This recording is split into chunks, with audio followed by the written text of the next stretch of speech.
Tonight, we stand at the edge of the river Jordan, with 40 years of wilderness behind us, and a promise older than memory stretching out before us.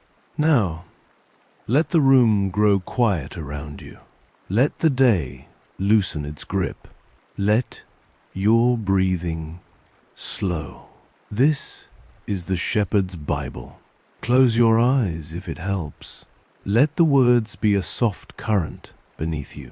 Let the land unfold. On the eastern side of the Jordan, in the plains of Moab, Israel was camped within sight of the land they had been waiting for. They could see it across the water. They had been able to see it for some time. 40 years had bent and unbent the wilderness behind them, and now there were no more deserts to cross. There was only one river, and one promise, and one old man slipping quietly out of their company. Moses had climbed Mount Nebo with the weight of a long life upon him. From its high place, the Lord showed him the whole land, the country of Gilead as far as Dan, all of Naphtali, and the territory of Ephraim and Manasseh, all the land of Judah as far as the western sea, the Negev, and the plain of the valley of Jericho, the city of palm trees as far as Zor. The Lord said, "This is the land which I swore to Abraham, to Isaac, and to Jacob, saying, I will give it to your offspring. I have caused you to see it with your eyes, but you shall not cross over there." And there, on the mountain, in the land of Moab, Moses the servant of the Lord died, according to the word of the Lord. He was buried in the valley in the land of Moab, opposite Beth Peor, but no one knows where his grave is to this day. Moses was 120 years old when he died. His eye was not dim, and his strength was not gone. The children of Israel wept for him in the plains of Moab for 30 days. When the 30 days of weeping were finished, the camp was quiet. The fires still burned each evening. The tents still stood in their tribal rings. The cloud of the Lord still rested over the tabernacle. But something had shifted. The man who had led them out of Egypt, who had stood barefoot before the burning bush, who had stretched out his hand over the Red Sea, who had climbed Sinai into the cloud and come down with the law written on stone, that man was no longer among them. For days afterward, the small motions of the camp went on as they always had. Children gathered manna in the morning. Women baked it into cakes. Shepherds moved with the flocks at the edges of the camp. Smoke rose from cooking fires at evening, but there was a softness in the way people spoke, a way of saying his name in a lower voice, a way of looking toward Mount Nebo whenever the conversation turned toward old times. Moses had been the only leader most of them had ever known. Some grandparents in the camp remembered Egypt. Almost no one else did.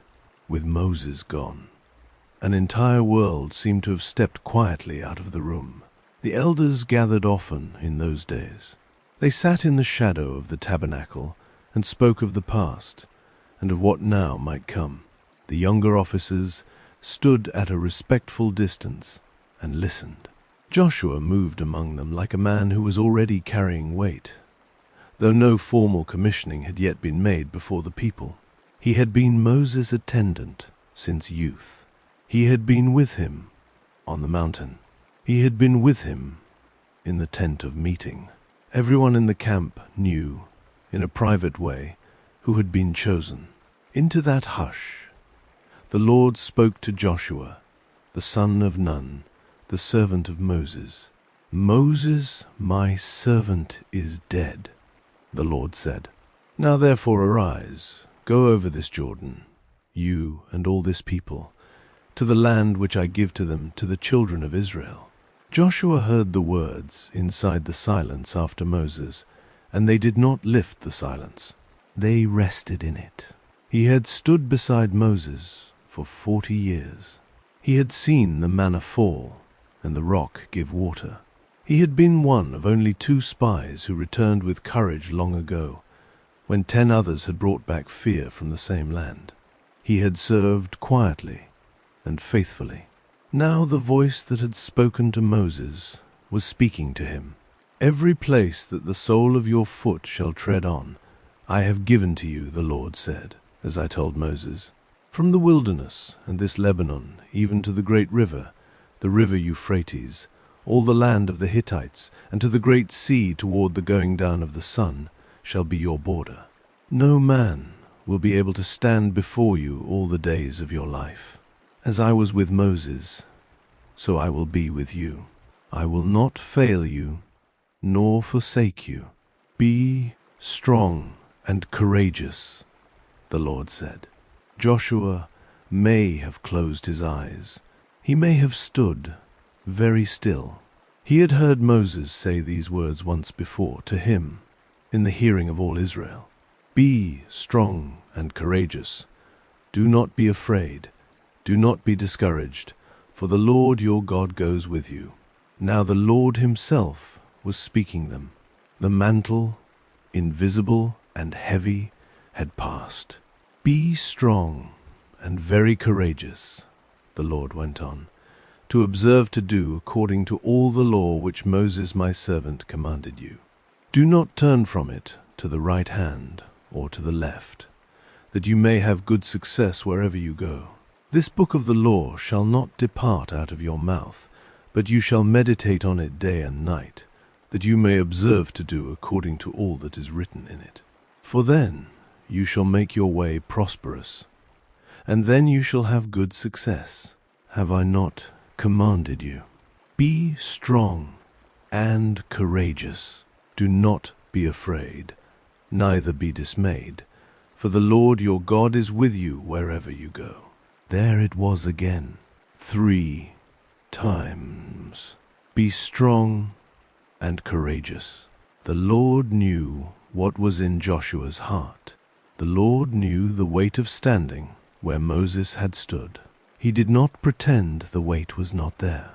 He set himself beside the weight. Notice the gentleness of that commissioning. The Lord did not list achievements. He did not tell Joshua how many enemies he would defeat. He did not promise glory. He repeated 3 times over a simple instruction. Be strong. Be courageous. Do not be afraid. And he attached to that instruction the one promise that mattered. I will be with you. I will not fail you. I will not forsake you. Every leader, every parent, every quiet servant of God, every nurse on a long night shift, every teacher in a tired classroom, every shepherd of a small flock has needed to hear those words at some point. Be strong and courageous. The Lord your God is with you wherever you go. The promise has not aged. It still finds tired people. It still rests on tired shoulders. Joshua rose. He gave orders to the officers of the people. Pass through the middle of the camp, he said, and command the people, saying, Prepare food, for within 3 days you are to pass over this Jordan, to go in to possess the land which the Lord your God gives you to possess. To the tribes of Reuben and Gad, and to the half-tribe of Manasseh, whose lands had already been given to them east of the Jordan, Joshua spoke a careful reminder. Your wives, your little ones, and your livestock shall live in the land which Moses gave you beyond the Jordan. But you shall pass over before your brothers armed, all the mighty men of valor, and shall help them, until the Lord has given your brothers rest, as he has given you. Then you shall return to the land of your possession. They answered him with one voice, All that you have commanded us we will do, and wherever you send us we will go. Just as we listened to Moses in all things, so will we listen to you. Only may the Lord your God be with you, as he was with Moses. And they added a sentence that lingered like a small bright flame. Be strong and courageous. So the people, who had been told this by the Lord himself and by Moses before, now spoke it to their new leader. Courage was not only commanded, it was shared. The camp prepared. Food was made ready. Sandals were tightened. Children were lifted onto shoulders. The river was very near. Before the river, Joshua sent 2 men out from Shittim secretly. "Go, view the land," he said, "and Jericho." They went, as he had told them. The land was warm in those days. The roads were full of dust, kicked up by herds returning at dusk. Jericho lay before them in the plain of the Jordan, a city of palms and walls and watchful gates, the first stronghold in the land of promise. Word of Israel had already reached it. Stories had crossed the wilderness ahead of the people. The Red Sea opening. Sihon and Og falling east of the river. Fear had been moving through the cities like a low wind for some time. The 2 men entered Jericho as evening was beginning to soften the walls. They needed shelter, and they needed it quietly. They came to the house of a woman named Rahab, and they lodged there. Her house was built into the wall itself, on the edge of the city, where the stone of human making met the open country beyond. Jericho in those days was a city of palms. Date palms rose along its streets, lifting their long, slow leaves above the rooftops, casting thin shadows that fell across stone walls warmed by the day's sun. The air carried the smell of dust and bread, and the sweet weight of fruit. Donkeys moved through narrow lanes. Women drew water from cisterns at the day's end. Children ran in the small open spaces between houses, their voices echoing softly off the high walls of the city. Above all of this lay the wall itself, thick and old, with houses built into its inner side, including the house where the 2 strangers had now stepped through a low doorway and were sitting in the cool dimness of a room that smelled faintly of woven linen and lamp oil. But the king of Jericho was watching too. Someone had seen the 2 strangers come in at dusk. Word was sent to the king. "Bring out the men who have come to you," the king's messengers commanded Rahab. "They have come to search out all the land." Rahab heard the knock at her door. She heard the demand. She had already chosen what she would do. She had taken the 2 men up to the roof of her house and hidden them under stalks of flax that lay drying in the cool evening air. The flax made a small dry mountain over them. The smell was clean and grassy. Their breathing slowed in the dark space beneath. "Yes," Rahab said to the messengers at her door, "the men came to me, but I did not know where they were from." About the time of the shutting of the gate, when it was dark, the men went out. Where the men went, I do not know. Pursue them quickly, and you may overtake them. The messengers turned away. They went out the gates of Jericho toward the fords of the Jordan, thinking the strangers had gone that way. As soon as they had gone, the gate of the city was shut behind them. The city closed itself for the night. Rahab went up to the roof. The 2 men lay still beneath the flax, listening to the small sounds of stalk shifting against stalk. She stood over them in the dark. Above her, the first stars of Canaan were appearing, the same stars that had once been promised to Abraham long before any of them had been born. "I know that the Lord has given you the land," Rahab said quietly, "and that the fear of you has fallen on us, and that all the inhabitants of the land melt away before you. For we have heard how the Lord dried up the water of the Red Sea before you when you came out of Egypt, and what you did to the 2 kings of the Amorites who were beyond the Jordan, to Sihon and to Og, whom you utterly destroyed. As soon as we had heard it, our hearts melted, and there did not remain any more spirit in any man because of you. For the Lord your God, He is God in heaven above and on earth beneath." She did not speak as one converted by argument. She spoke as one who had felt the shape of the truth and could no longer pretend otherwise. The God who had opened the sea was the God of heaven and earth. Her own city, with its walls and its kings, was a small thing beneath that. "Now therefore please swear to me by the Lord," she said, "since I have dealt kindly with you, that you also will deal kindly with my father's house, and give me a true sign, and that you will save alive my father, my mother, my brothers, and my sisters, and all that they have, and will deliver our lives from death." The two men answered her, "Our life for yours, even to death, if you do not speak of this our business. It shall be that when the Lord gives us the land, we will deal kindly and truly with you." She lowered them down by a rope through her window, for her house was on the side of the wall, and she lived on the wall.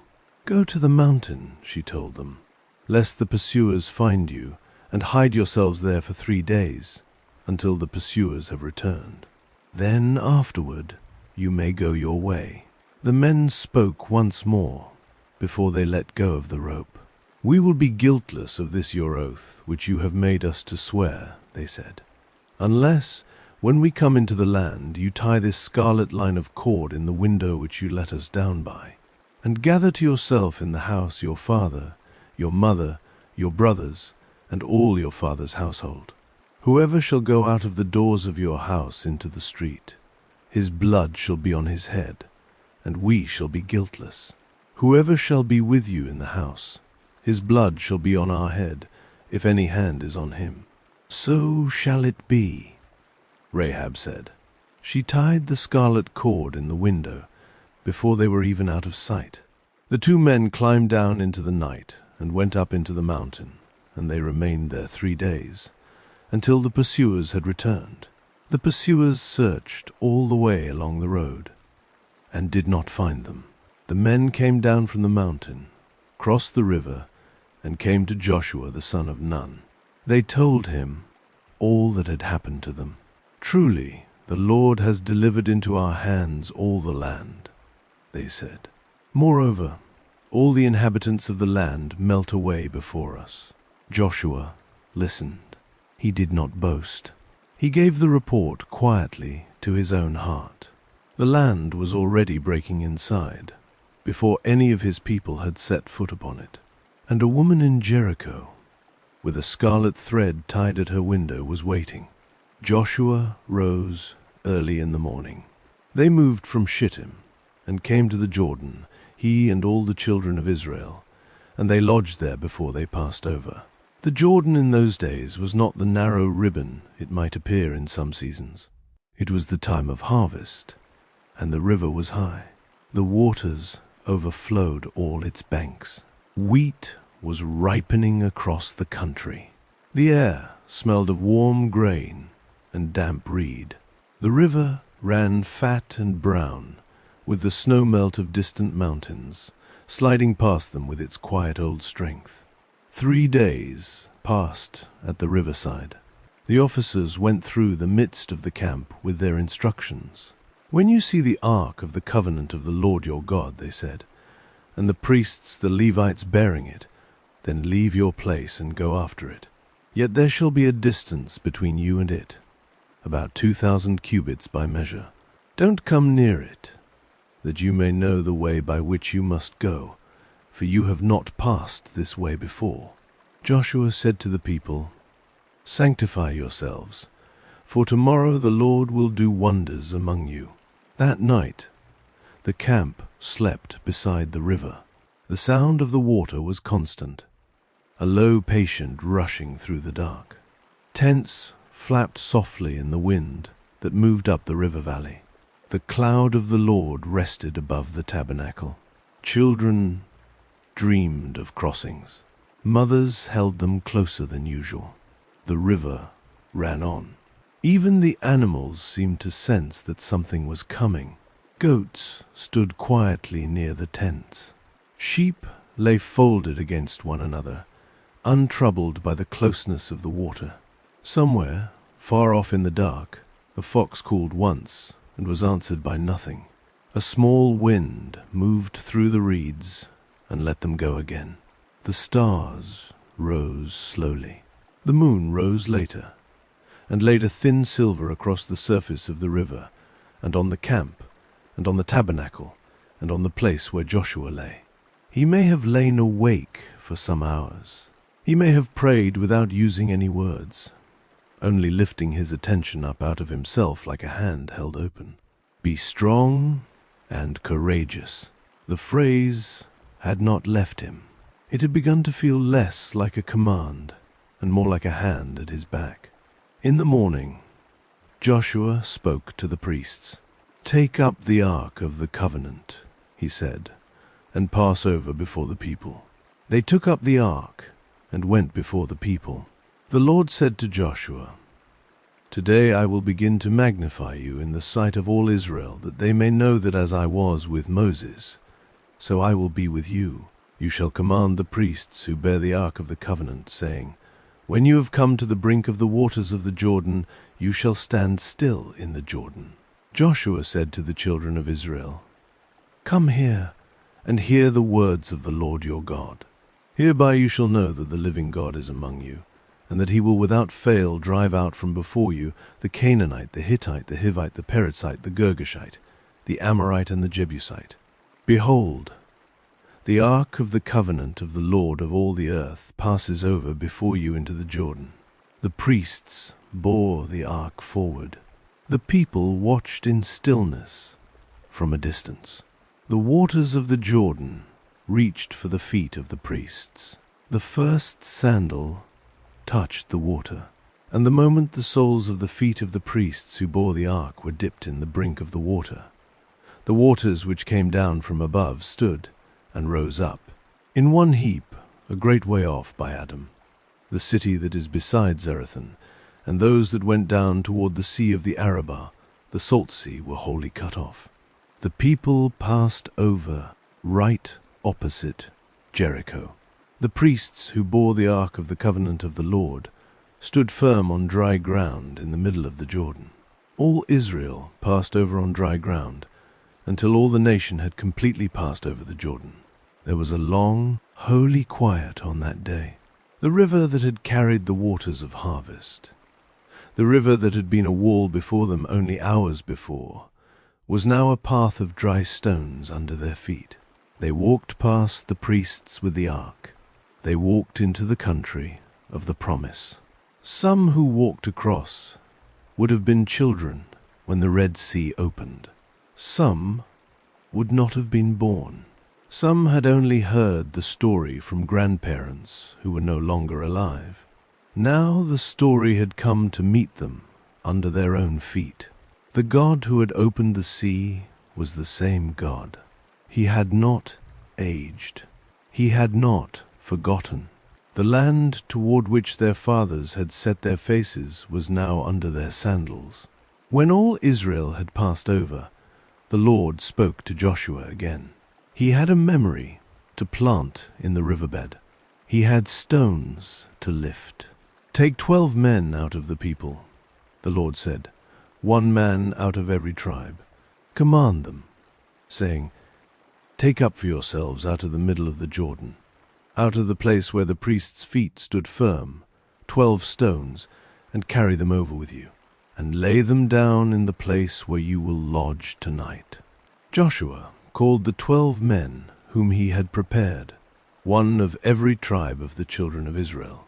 He said to them, "Pass over before the ark of the Lord your God into the middle of the Jordan, and each of you pick up a stone and put it on his shoulder, according to the number of the tribes of the children of Israel, that this may be a sign among you.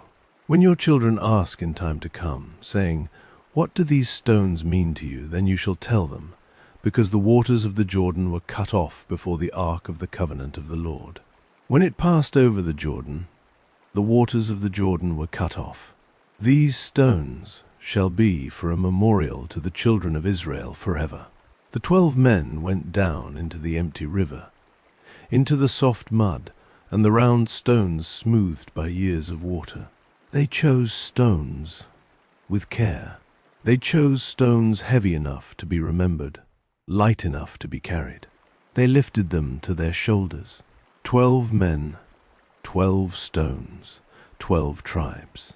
1 man for Reuben, 1 for Simeon, 1 for Judah, 1 for Issachar, 1 for Zebulun, 1 for Ephraim, 1 for Manasseh, 1 for Benjamin, 1 for Dan, 1 for Asher, 1 for Gad, 1 for Naphtali. And Levi, who served the ark, was already in the center. Joshua himself set up another 12 stones in the middle of the Jordan, in the place where the feet of the priests who bore the ark of the covenant had stood. They are there to this day. The storyteller will tell us, hidden under the water that returned. 2 memorials then, one on the dry land at Gilgal, under the river, one visible, one quiet. When everything that the Lord had commanded had been done, the priests who carried the ark of the covenant came up out of the middle of the Jordan, and the soles of their feet were lifted up to the dry ground. The waters of the Jordan returned to their place, and went over all its banks as they did before. The people came up out of the Jordan on the 10th day of the first month, and camped in Gilgal on the east border of Jericho. There Joshua set up the 12 stones, which they took out of the Jordan. He spoke to the children of Israel, saying, "When your children ask their fathers in time to come, saying, 'What do these stones mean?' then you shall let your children know, saying, 'Israel came over this Jordan on dry land.'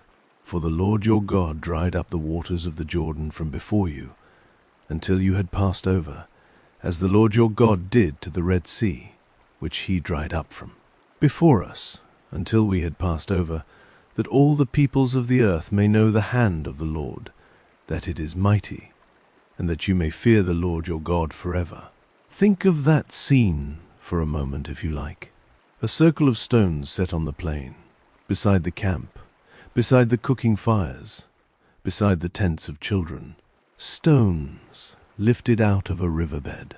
Stones already old, before any human hand had touched them. Now they sat together at Gilgal, plain and grey, mud drying on their lower curves. They were not carved with words. They did not need to be. They were the words. They were sentences God had asked his people to leave standing in the open. Picture a child sitting beside them one evening, running small fingers over the smooth shoulders of one stone. Picture a father kneeling beside her. Picture the father saying, "These came from the river, child. When you were not yet born, the river opened for us. When you ask, this is what they mean. The God who brought us out of Egypt brought us through the river. We are here because he kept his word. That is what these stones are for. They are listening tools. They wait for a question. They train a people to give an answer. There is something tender about a memorial that asks rather than tells. A monument that simply waits for a child to wonder. The stones at Gilgal did not preach. They sat quietly. Their preaching was in their silence. The question they invited was the question that opened up every important story in the life of Israel. Why are these here? Why are we here? Who brought us through? In every generation, a small voice asking would be answered by a slightly older voice telling, and the telling would keep the river open in the heart of the people. Even when the river itself had returned to its ordinary banks, the Lord understood the way memory fades unless it is given something to lean on. The stones were a leaning place. The story would stay warm where the stones were. The peoples of the country had heard. When all the kings of the Amorites who were beyond the Jordan westward, and all the kings of the Canaanites who were by the sea, heard how the Lord had dried up the waters of the Jordan from before the children of Israel until we had crossed over, their heart melted. There was no more spirit in them because of the children of Israel. But the people themselves were not yet ready for what was to come. There was an older sign, a sign even more ancient than the river crossing that needed to be renewed. At that time, the Lord said to Joshua, make flint knives, and circumcise again the children of Israel a second time. The generation that had come out of Egypt as men of war had died in the wilderness, because they did not listen to the voice of the Lord. To them the Lord had sworn that he would not let them see the land. Their children, whom the Lord had raised up in their place, had not been circumcised on the way. They were a new generation, born in the desert, who had wandered between the camps of their fathers and the borders of the promise. Now Joshua circumcised them at Gilgal, at the hill of foreskins, as the place was afterwards called. The ritual was old. It went back to Abraham. It was the sign of the covenant in the body itself, the sign that this people belonged to the Lord, that nothing about them, even the most private and ordinary parts of life, was outside of him. We will not pause over the surgery. We will only pause over its meaning. The Lord said to Joshua, "Today I have rolled away the reproach of Egypt from off you." So the name of that place was called Gilgal to this day. The reproach of Egypt, the slavery, the years of mud and brick, the whips, the shame of being a people owned by another people, a people too weak to defend their own infants, the reproach of the wilderness too, of always being a people in motion, never at home, never planted. All of it rolled away at Gilgal, like a stone rolling slowly off a chest. The people lay still in the camp while their bodies healed. The country around them waited. While they were waiting, the calendar moved. The children of Israel camped in Gilgal, and they kept the Passover on the 14th day of the month in the evening in the plains of Jericho. Imagine the evening of that Passover. The lambs had been kept and prepared. The fires were lit. The bread was baked without leaven. Bitter herbs were tasted. Doorposts in tents may have been marked again, by old habit, with a quiet brush of memory. The same supper that their grandparents had eaten in haste in Egypt was being eaten here, in the plains of Jericho, with the city of palms only a short distance away.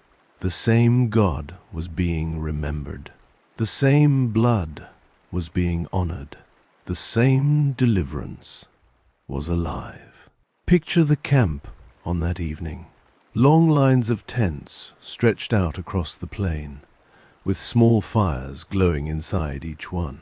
Family gathered around family. Old men told their children, who told their children how the angel of death had passed over the houses of Israel on the night their grandparents had been freed. Lamb was eaten standing up by some, in memory of those hurried meals of long ago. Bread was eaten without leaven, the same way it had been eaten in Egypt when there had been no time for dough to rise. Bitter herbs were tasted, sharp on the tongue, a reminder that bondage had once been their daily air. The story was passed at every fire. The same words, the same questions from the youngest. Why is this night different? Why do we eat this bread? Why these herbs? Why this lamb? And the same answers, said softly, said reverently, because the Lord brought us out of Egypt with a mighty hand, because we were slaves, and the Lord delivered us, because we passed through the sea on dry ground. They ate unleavened cakes and parched grain that very day. They ate of the produce of the land, and on the morrow after the Passover, on the same day, the manna stopped. The manna stopped. For 40 years, every morning except Sabbaths, the small white bread of heaven had appeared on the ground. Wives had gathered it before sunrise. Mothers had ground it. Children had eaten it in countless forms, baked, boiled, sweetened, mixed. It had tasted like wafers made with honey. It had been the steady, daily mercy of God. Now, it stopped. It did not stop with disappointment. It stopped with arrival. The hand that had fed them in the desert had brought them to a land already laid out for them. They ate of the produce of the land of Canaan that year. Grain harvested by other hands had become their food. The mercy had not ended. The mercy had grown up. Think of that for a moment. In the quiet of your bed, there is a kind of food God gives in the wilderness, daily, exact, no more and no less than needed. And there is a kind of food God gives in the promise, a food that comes with hands and harvests and seasons, where the same provision has only changed clothes. The wilderness manna and the harvest of Canaan are the same loaves under different signs. The manna had ended because the promise had begun. The wilderness had been their school. The land would be their home. The desert had taught them to receive. The land would teach them to belong. Both came from the same God. For a few days, the camp lived in this strange new quiet. There were no more morning gatherings of manna. There was bread of the country in their hands. There was healing in their tents. There was the river at their back and the city of palms before them.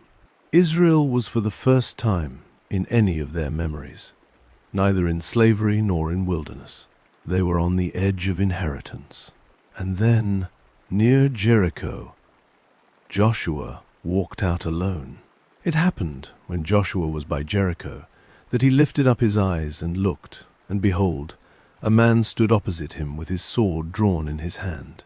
Joshua went to him and said to him, "Are you for us or for our enemies?" He said, "No. As commander of the Lord's army, I have now come." Joshua fell on his face to the earth and worshipped. He said to him, "What does my Lord say to his servant?" The prince of the Lord's army said to Joshua, "Take your sandals off your feet, for the place on which you stand is holy." Joshua did so. Picture the scene gently. Joshua had perhaps gone out to look at the walls of Jericho in the evening or in the early morning, when light was soft and shadows were long. He had perhaps gone out alone to think, to pray, to measure the city with his own eyes. The land was new under his feet. The city ahead of him was famous. Its gates were shut. Its walls were old. And then, suddenly, he was not alone. A man stood opposite him. A sword was drawn in his hand. There is something quietly piercing about that detail. The blade was bright. The figure was real. Joshua, who had been a soldier under Moses long before, did not lower his eyes. He stepped forward. He asked the question of every soldier facing an unknown figure on a hostile border. Are you for us or for our enemies? It was a battlefield question.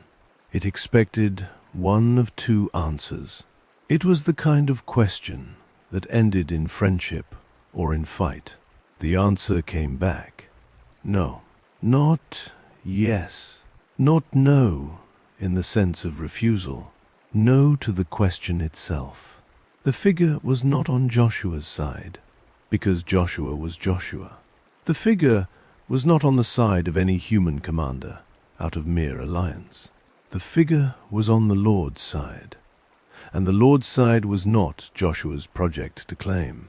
The Lord's side was the side that Joshua needed to come over to.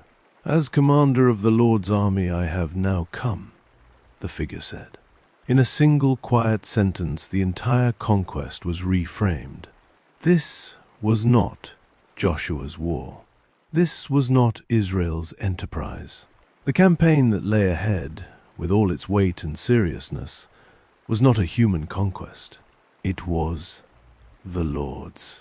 The visible army that would soon march around Jericho with trumpets and silence was only the lower half of a much larger army that no eye in the camp had yet been allowed to see. Joshua fell on his face. He worshipped. He understood. He spoke as a servant. "What does my Lord say to his servant?" "Take off your sandals," came the answer. "The place on which you stand is holy." It was the same word that Moses had heard at the bush, the same word the Lord had spoken from the center of the fire, when an old shepherd had turned aside to see a strange thing burning in the wilderness. It was a word that ran back through Israel like a thread of golden silence. Holy. Take off the dust of yourself. Acknowledge the ground that is not yours. Joshua bent and loosened his sandals. He set them down on the holy dust. He stood barefoot before the figure with the drawn sword. There was no battle plan given yet in those moments. There was first this. There was first holiness. There was first worship. There was first the bare feet of the leader on the ground of God. When the figure spoke again, it would be of marching and silence, and 7 priests and 7 days. The strange order of the fall of Jericho would come, the order that no military council would have written. But before any of that came, the lesson was set. The Lord was not Israel's helper. Israel was the Lord's people. The land was not Israel's prize. The land was the Lord's gift. The war was not Israel's war. The war was the Lord's. That posture of bare feet, of dust, of a man on his face beside a city he had not yet entered, became the posture of all that followed. We do not know how long Joshua stood there, barefoot in the dust. We do not know whether the sword stayed drawn, or was lowered, or vanished. The Scripture does not tell us. It only tells us that the place was holy, and that Joshua took off his sandals. The mystery of that meeting was not given to us in full. It was given only as much as Joshua himself needed in that moment, and then it was placed back into the larger silence of God. But Joshua walked away from that meeting changed. He had received his orders. He had also received his place. He was the servant. He was not the commander. The hand on the hilt of the sword was not his hand. Now Jericho was tightly shut up because of the children of Israel. No one went out, and no one came in. The Lord said to Joshua, "Behold, I have given Jericho into your hand, with its king and the mighty men of valor. All your men of war shall march around the city, going around the city once. You shall do this 6 days. 7 priests shall bear 7 trumpets of ram's horns before the ark. On the 7th day you shall march around the city 7 times, and the priests shall blow the trumpets. It shall be that when they make a long blast with the ram's horn, and when you hear the sound of the trumpet, all the people shall shout with a great shout. Then the wall of the city shall fall down flat, and the people shall go up, every man straight in front of him." Joshua, the son of Nun, called the priests, and said to them, "Take up the ark of the covenant, and let 7 priests bear 7 trumpets of ram's horns before the ark of the Lord." He said to the people, "Advance, march around the city, and let the armed men pass on before the ark of the Lord." It was so that when Joshua had spoken to the people, the 7 priests bearing the 7 trumpets of ram's horns before the Lord advanced and blew the trumpets. The ark of the covenant of the Lord followed them. The armed men went before the priests who blew the trumpets, and the rear guard came after the ark, while the priests blew the trumpets continually. Joshua commanded the people, saying, "You shall not shout, nor let your voice be heard, neither shall any word proceed out of your mouth, until the day I tell you to shout. Then you shall shout. So he caused the ark of the Lord to go around the city, going around it once. They came into the camp and lodged in the camp. Picture the first morning. Picture how strange it must have looked from the watchtowers of Jericho. The walls were thick. The city was provisioned. The men of war inside had seen invading armies before. They were prepared for ladders, for siege ramps, for digging, for shouting, for the noise of attack. What they saw was different. What they saw was a procession, a long, slow line of armed men. Then 7 priests in the middle, walking steadily, blowing ram's horns whose voice was old and rough and not at all warlike. Behind them, the Ark of the Covenant on the shoulders of more priests, with its poles and its gold dimmed by linen and dust. Behind the Ark, more armed men, a rear guard. The whole line moved at the pace of the priests, which was the pace of a steady walk. No one shouted. No one ran. No one waved a weapon at the wall.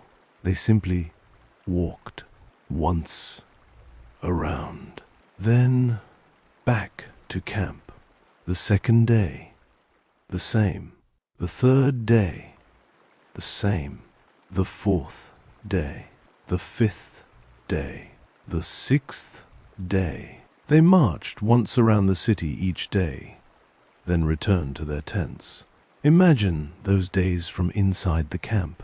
Mothers preparing the same bread in the morning, packing the same provisions for husbands and sons. Children watching the procession leave in the cool of dawn and waiting in their tents for it to return. Old men sitting in the doorways and counting the days. Each evening, the same supper. Each evening, the same prayers. The strangeness of obedience that does not yet see its result. And imagine those days. From inside Jericho, the watchman on the wall changing shifts. The bakers in the city kneading the same bread for one more morning. The king of Jericho calling his counselors together to decide what to do and finding that no one had an answer. Each evening, the relief that the strangers had withdrawn again. Each morning, the unease that they would return. By the 6th evening, the city was very tired of being watched. Few in Jericho slept easily that night. Inside Jericho, those days must have stretched strangely. The first day perhaps brought relief, then puzzlement. The second day, irritation perhaps. By the third day, perhaps fear. By the 6th day, a slow, uneasy silence inside the city to match the silence outside. The God of these people had opened the river. The God of these people was now ringing his ram's horn at their walls in the most patient and unhurried way they had ever seen. There was no way to fight what they did not understand. Inside the camp of Israel, the days must have stretched strangely too. The instruction did not make sense in the usual way of war. But Joshua had walked barefoot before the commander of the Lord's army. He knew where the orders came from. He knew the silence was part of obedience. So the people walked, and they kept their mouths shut, and they returned to their tents, and they did it again the next day. In the house on the wall, Rahab waited. The scarlet cord still hung at her window. Her family was with her inside, her father, her mother, her brothers, her sisters, all that she had. She had brought them in. She had told them what was coming. They listened to the trumpets each day from inside the wall. The cord at the window was the only thing between them and the city's fate. The rope by which the 2 strangers had escaped now held the family in. Picture that small household for a moment. The room behind the window. Perhaps a low table with bread on it. Perhaps a small lamp burning in a corner. Her father sitting against the wall, eyes closed, listening to the long ram's horns each morning and not speaking. Her mother holding the corner of her veil between her fingers, the way some women do when they are praying with their hands. Her brothers near the door, watchful, ready. Her sisters by the window, careful not to be seen, looking at the dust rising in the distance where the slow procession moved. And Rahab herself, the host of all of them, the one who had brought them in, the one who had heard about the God of these strangers and had believed enough to ask for mercy. She had no power. She had no army. She had a cord and a promise and a household full of people she had gathered under her roof. Many of us know that posture. Many of us have known what it is to be the one who carries faith for a household, the one who quietly lights the lamp, the one who keeps watch in the window, the one who has heard something true about the Lord and has staked the whole family on it, with no other defense than a thread of trust hanging in plain sight. Rahab's window had been chosen long before the priests marched. The Lord had seen her thread. The cord at her window was already, in his eyes, a sign of rescue. It happened on the 7th day that they rose early at the dawning of the day, and marched around the city in the same way 7 times. Only on that day they marched around the city 7 times.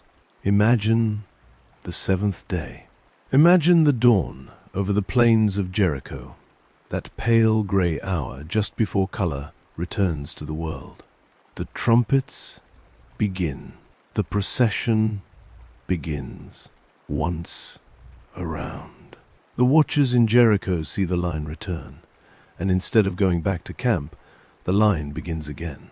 Twice around. 3 times. The sun rises. 4 times. 5 times. The day grows warmer. 6 times. The dust of the road rises and falls under all those feet. 7 times. The trumpets finish a long, full sound around the city. It happened at the 7th time. When the priests blew the trumpets, Joshua said to the people, "Shout, for the Lord has given you the city. The city shall be devoted, even it and all that is in it, to the Lord," he said. "Only Rahab the prostitute shall live, she and all who are with her in the house, because she hid the messengers that we sent. Keep yourselves from the devoted thing, lest when you have devoted it, you take of the devoted thing. So would you make the camp of Israel accursed, and trouble it. But all the silver and gold, and vessels of bronze and iron, are holy to the Lord. They shall come into the treasury of the Lord." So the people shouted, and the priests blew the trumpets. When the people heard the sound of the trumpet, the people shouted with a great shout, and the wall fell down flat, so that the people went up into the city, every man straight in front of him, and they took the city. Let us walk softly through what follows. The scripture is plain about the gravity of that day. Jericho was given over to devoted destruction, a holy and terrible judgment upon a city that had become a vessel of long cruelty in that land. We do not make a banquet of those details. We pass through them, as one passes through a graveyard, with quiet feet. But in the center of the city, while everything else collapsed in the weight of judgment, there was one house that stood, a house built into the wall, with a scarlet cord still in its window. The 2 spies who had been guests there before went to it. They went up, and they brought out Rahab, and her father, and her mother, and her brothers, and all that she had. They brought out all her relatives, and they set them outside the camp of Israel. Imagine her coming out of the dust. The small group of her family huddled close to her, her mother and her father, her brothers and her sisters, her nieces and her nephews. The scarlet cord still in her hand, perhaps, the cord that had not failed. She had spoken truthfully when she had said, "The Lord your God is God in heaven above and on earth beneath." She had bound her life to that truth with a thin red thread, and the thread had held. So they burned the city with fire, and all that was within it. Only the silver, the gold, and the vessels of bronze and iron they put into the treasury of the house of the Lord. But Rahab the prostitute, her father's household, and all that she had, Joshua saved alive. She lived in the middle of Israel to this day, because she hid the messengers whom Joshua sent to spy out Jericho. She lived in the middle of Israel. Take that line with you into sleep. The outsider had become an insider. The woman of Jericho had become a mother of Israel. Far down the long generations, her name would appear in the line of David, and later still, in the line of one greater than David. She did not know any of that yet. She only knew that her family was alive, that the scarlet cord had been kept, that the Lord of heaven above and earth beneath had not despised her. So the Lord was with Joshua. His fame was in all the land. And yet, almost immediately the camp learned that the same God who had given them Jericho was the God who would not be trifled with. The story of victory turned, on a single hidden act, into a story of warning. The children of Israel committed a trespass in the devoted things. For Achan, the son of Carmi, the son of Zabdi, the son of Zerah, of the tribe of Judah, took of the devoted thing. The anger of the Lord burned against the children of Israel. We will hold the scene gently. Achan had seen things in Jericho. He had seen a beautiful Babylonian robe, and 200 shekels of silver, and a wedge of gold of 50 shekels weight. He had looked at them. He had wanted them. He had taken them. He had carried them to his tent, and he had buried them in the earth there, and he had said nothing. No one in the camp knew. No one except the Lord. Joshua, meanwhile, sent men from Jericho to Ai, which was beside Beth-aven, on the east side of Bethel, and spoke to them, saying, Go up and spy out the land. The men went up and spied out Ai. They returned to Joshua and said to him, Do not let all the people go up, but let about 2,000 or 3,000 men go up and strike Ai. Do not make all the people to labor there, for they are few. So about 3,000 men of the people went up there, and they fled before the men of Ai.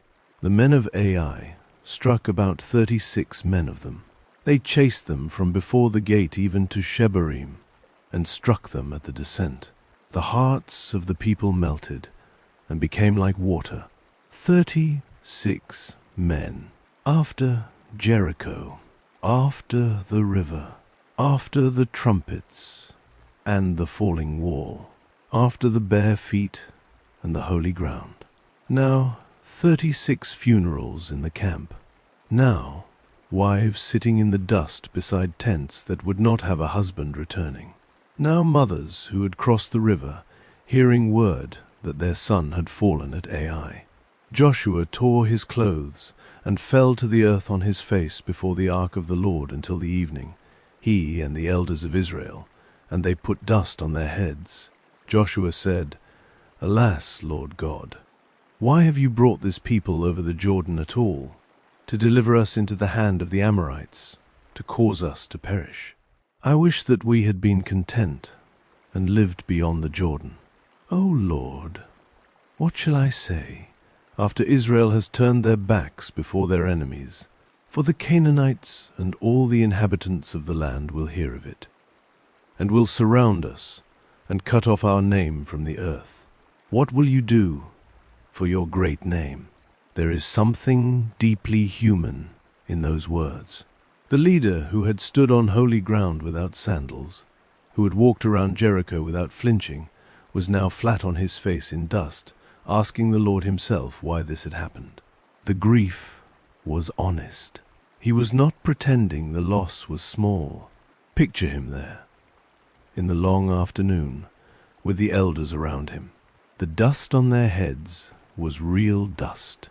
The torn cloth at the neck was a real tearing. They had not gathered to perform sorrow. They had gathered because something had broken in the camp, and they did not yet understand what. The ark stood before them, the same ark that had gone before them into the Jordan, the same ark that had circled Jericho. They had no other place to take their bewilderment. The wind came down off the hills as the sun lowered. Somewhere in the camp, a mother was preparing the small evening meal for a household that was 36 men shorter.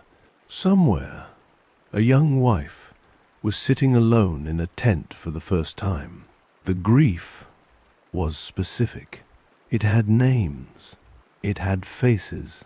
It had unfinished sentences in it. Joshua did not pretend to understand. He laid the question down. He told the Lord he was afraid for the name of the Lord himself, that the nations around them would hear of this defeat and lose their fear of the God of Israel. That, more than the loss, was what he could not bear. The covenant carried weight, even now, even in dust, even with 36 fresh sorrows in the camp behind him. That kind of honest, weighted prayer is not weakness. It is the prayer of a man who knew the Lord well enough to bring his grief to him without dressing it up. Many of us learn eventually that there are rooms in the heart that can only be entered with that kind of honesty. Joshua entered them in front of the ark. He did not lift his face until the Lord answered. The Lord answered him gently and firmly. "Get up," he said. "Why have you fallen on your face like that? Israel has sinned. Yes, they have even transgressed my covenant which I commanded them.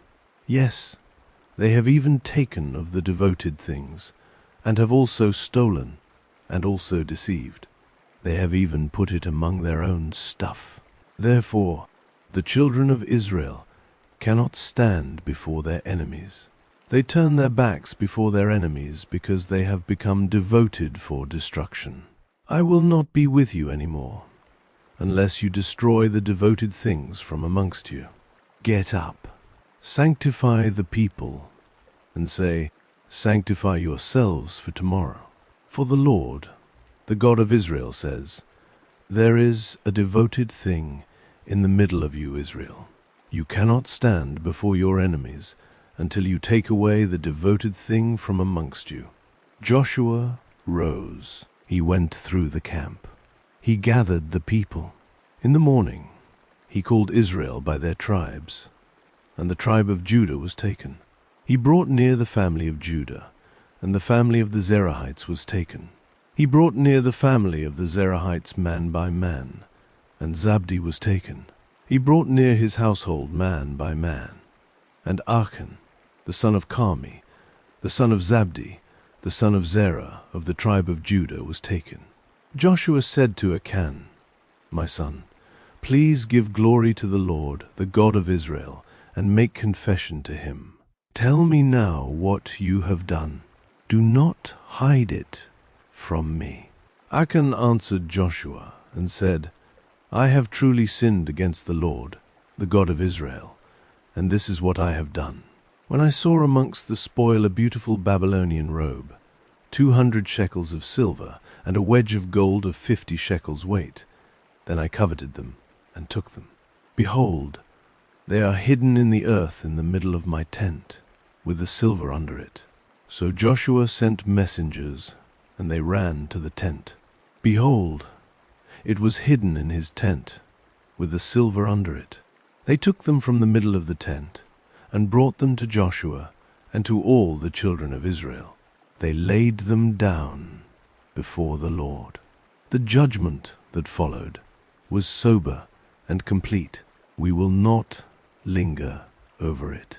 Scripture itself does not.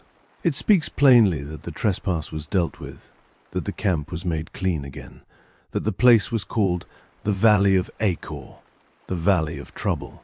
Achor became, in the memory of Israel, the name of a warning. Long afterward, A prophet would speak of a day when the Lord would turn the valley of Echer itself into a door of hope. The God who judged was also the God of restoration. Even the valley of trouble would not be wasted in his hands.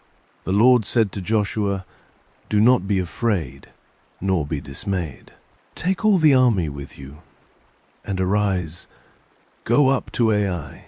Behold, I have given into your hand the king of Ai, with his people, his city, and his land." The second campaign at Ai went differently. Joshua set an ambush behind the city, while another group drew the men of Ai out by pretending to flee. When the men of Ai came out, the city was open behind them. The hidden men entered the city. Then the men in front turned and pressed forward. The whole city of Ai fell. We pass over the battle details soberly. The point of the story is not the cleverness of the strategy. The point is that obedience had been restored to Israel, and so the Lord had returned to fight on their behalf. When it was done, Joshua and the people came out of the dust and stood on the hillsides and watched the smoke of Ai rise into the air, and they understood.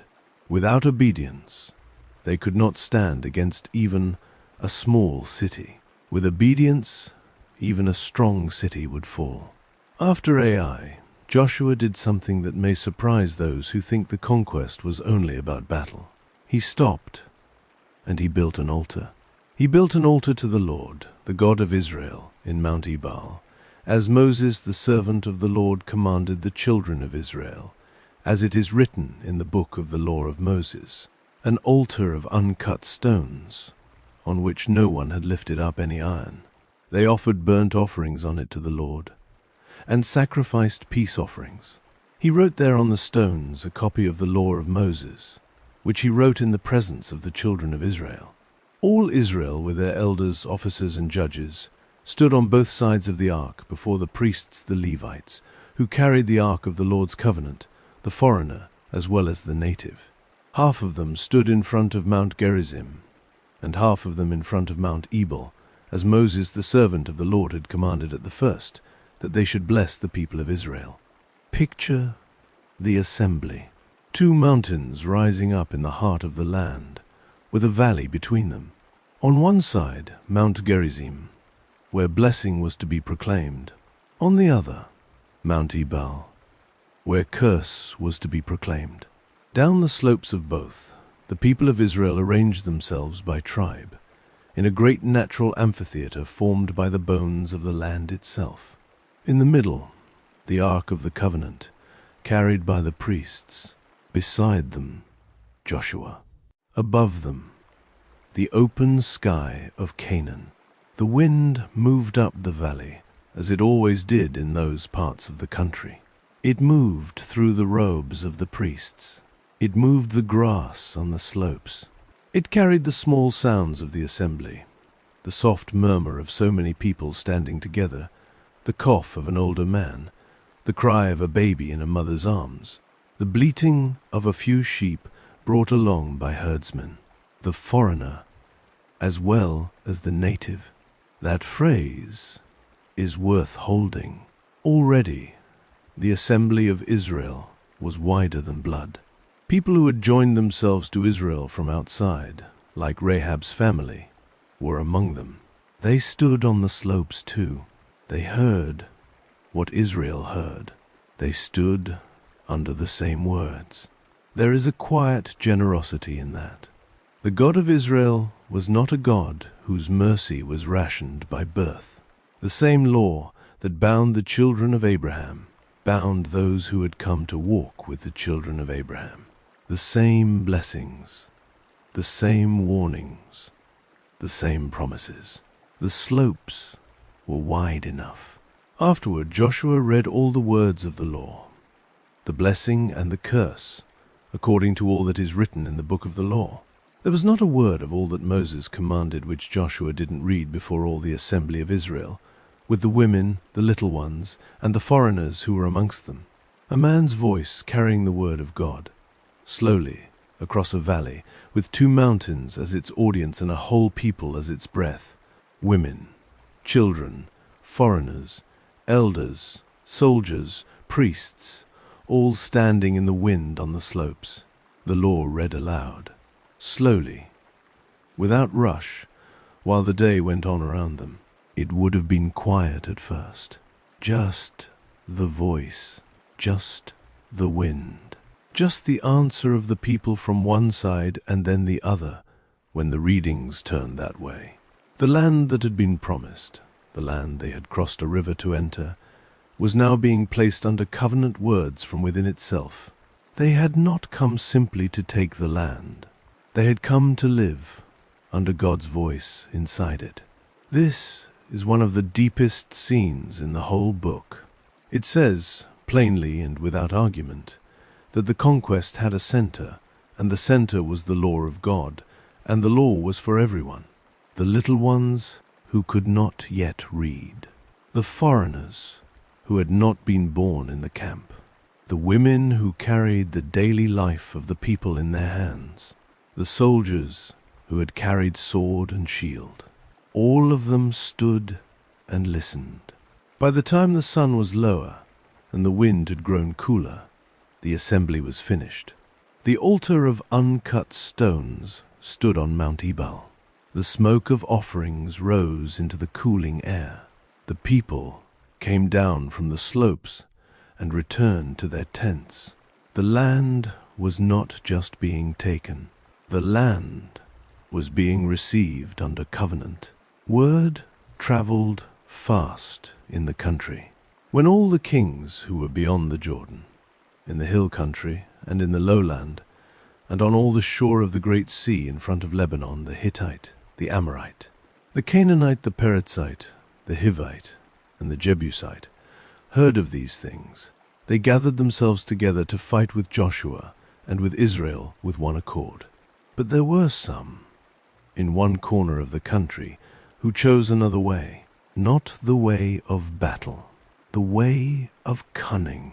When the inhabitants of Gibeon heard what Joshua had done to Jericho and to Ai, they also resorted to a ruse. They went and made as if they had been ambassadors. They took old sacks on their donkeys and wineskins, old and torn and bound up, and old and patched sandals on their feet, and wore old garments. All the bread of their provision was dry and mouldy. They went to Joshua at the camp at Gilgal, and said to him, and to the men of Israel, "We have come from a far country. Now therefore make a covenant with us." The men of Israel said to the Hivites, "What if you live amongst us? How could we make a covenant with you?" They said to Joshua, "We are your servants." Joshua said to them, "Who are you? Where do you come from?" They said to him, "Your servants have come from a very far country because of the name of the Lord your God. For we have heard of his fame, all that he did in Egypt, and all that he did to the 2 kings of the Amorites who were beyond the Jordan, to Sihon king of Heshbon, and to Og king of Bashan, who was at Ashtaroth. Our elders and all the inhabitants of our country spoke to us, saying, 'Take provision in your hand for the journey, and go to meet them, and tell them we are your servants. Now make a covenant with us. This our bread we took hot for our provision out of our houses on the day we went out to go to you, but now, behold, it is dry, and has become mouldy. These wineskins which we filled were new, and behold, they are torn. These our garments and our sandals have become old because of the very long journey." It was a careful performance. They had thought it through. The bread looked old. The sandals looked old. The wineskins looked tired. Even their clothes hung threadbare. They had probably rehearsed lines like this with one another on the road, refining the story, making it sound like a tired man's report. They had bowed when they should bow. They had named the Lord.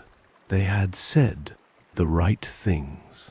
The men of Israel sampled their provisions and didn't ask counsel from the mouth of the Lord. Joshua made peace with them and made a covenant with them to let them live. The princes of the congregation swore to them. That sentence is meant to sting. Did not ask counsel from the mouth of the Lord.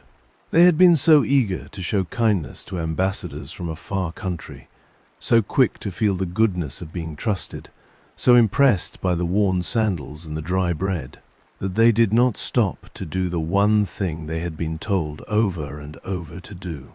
They did not bring the matter to the Lord. It happened at the end of 3 days, after they had made a covenant with them, that they heard that they were their neighbors and that they lived amongst them. The children of Israel traveled and came to their cities on the 3rd day. Their cities were Gibeon, Chephirah, Beeroth, and Kiriath Jearim. The children of Israel didn't strike them, because the princes of the congregation had sworn to them by the Lord, the God of Israel. All the congregation murmured against the princes. The murmuring was understandable. Israel had been told not to make peace with the peoples of the land.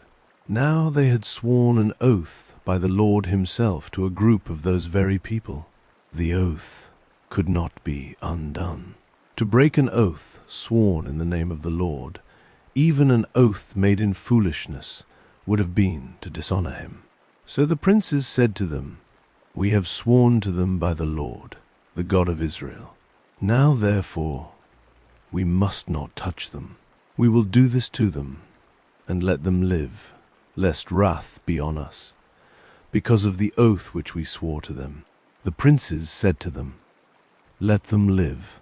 So they became woodcutters and water carriers for all the congregation, as the princes had spoken to them. Joshua called for them, and he spoke to them, saying, "Why have you deceived us, saying, 'We are very far from you,' when you live amongst us? Now therefore you are cursed, and some of you will never fail to be slaves, both woodcutters and water carriers for the house of my God." They answered Joshua and said, "Because your servants were certainly told how the Lord your God commanded his servant Moses to give you all the land, and to destroy all the inhabitants of the land from before you. Therefore we were very afraid for our lives because of you, and have done this thing. Now behold, we are in your hand. Do to us as it seems good and right to you to do." He did so to them, and delivered them out of the hand of the children of Israel, so that they didn't kill them. That day Joshua made them woodcutters and water carriers for the congregation, and for the altar of the Lord, to this day, in the place which he should choose. So the deception turned, by the strange mercy of an honored oath, into something else. The Gibeonites lived. They did not become Israel, but they became those who served Israel and the house of God. The wood for the altar fire, the water for the rituals, the daily quiet labor of the temple to come, would be carried in their hands. They had come in dust and lies, and they remained, by costly faithfulness, inside the camp. There is a strange sweetness in that ending, if one listens for it. The Gibeonites lied because they were afraid. They were afraid because they had heard what the Lord had done. Their fear was, in its tangled way, a kind of awe. They did not want to be destroyed, and they came up with a clever ruse to escape, and Israel was foolish enough to take it without asking. The Lord could have allowed Israel to discover the lie and to undo it. He did not. He let the oath stand. He brought a people who had lied their way to the altar into long, faithful service near that altar. Even out of a foolish covenant, the Lord made a quiet provision. Even out of human haste, he wove a small thread of mercy. The lesson was not hidden from anyone. Do not act before you ask the Lord. Even when the matter seems clear, even when the ambassadors look weary and their bread looks old, the eye is easily deceived. The mouth of the Lord must be asked. That is a lesson many of us have to learn more than once. The world places convincing things in front of us, things that look urgent, things that look obviously good, things that look obviously bad, and we hurry to decide. The Lord, in His patience, would have us slow down. He would have us ask. He would have us bring even the small choices, even the ones that look easy, into the quiet of His presence. The Gibeonite ambassadors are still on every road. Their sandals are still mended. Their bread is still moldy. The wisdom of the people of God, in any age, has always been to ask first. The other kings of the land did not learn from Gibeon. They were enraged that one of their cities had submitted to Israel. Adoni-Zedek, king of Jerusalem, and 4 other kings joined together. They came and camped against Gibeon and fought against it. The men of Gibeon sent to Joshua at the camp at Gilgal, saying, "Don't abandon your servants. Come up to us quickly and save us and help us, for all the kings of the Amorites that dwell in the hill country have gathered together against us." Joshua went up from Gilgal, he and all the people of war with him, and all the mighty men of valor. The Lord said to Joshua, "Don't fear them, for I have delivered them into your hands. Not a man of them will stand before you." Joshua came to them suddenly. He went up from Gilgal all night.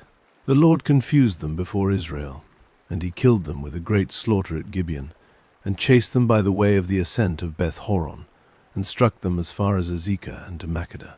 It happened, as they fled from before Israel while they were at the descent of Beth-horon, that the Lord cast down great stones from the sky on them to Azekah, and they died. There were more who died from the hailstones than those whom the children of Israel killed with the sword. There is a quiet astonishment in that line. The Lord Himself was throwing stones from the sky. The sky was on Israel's side because the cause was the Lord's. The natural world was lifting its weight against an old cruelty in the land. Hailstones, large and heavy, fell among the fleeing armies. Then Joshua spoke to the Lord in the day when the Lord delivered up the Amorites before the children of Israel. He said in the sight of Israel, "Sun, stand still on Gibeon. You, moon, stop in the valley of Ajalon." The sun stood still, and the moon stayed, until the nation had avenged themselves of their enemies. There has been much wondering about what exactly happened in those hours. We do not need to argue about it tonight. The scripture says simply and reverently, the sun stood still in the middle of the sky and didn't hurry to go down for about a whole day. There was no day like that before it or after it, when the Lord listened to the voice of a man. For the Lord fought for Israel.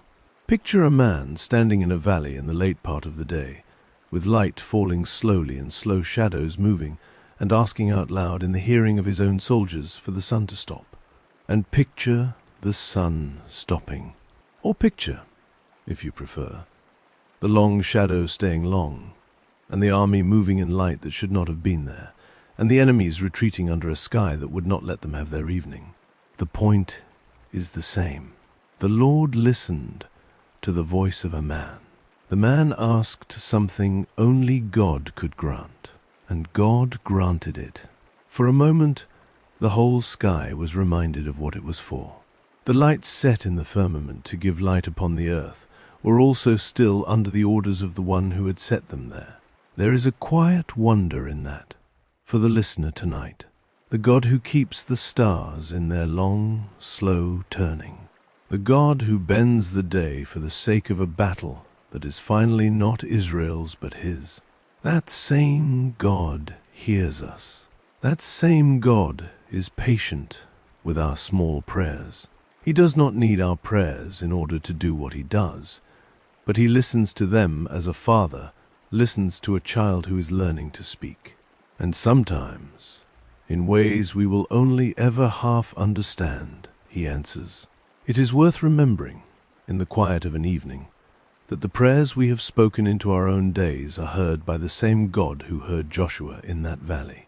The ones we whispered while doing dishes, the ones we said in cars at stoplights, the ones we did not finish before we fell asleep. the ones we could only manage as a sigh, a single word, a turning of the heart upward without language. The God who held the sun over Gibeon holds those too.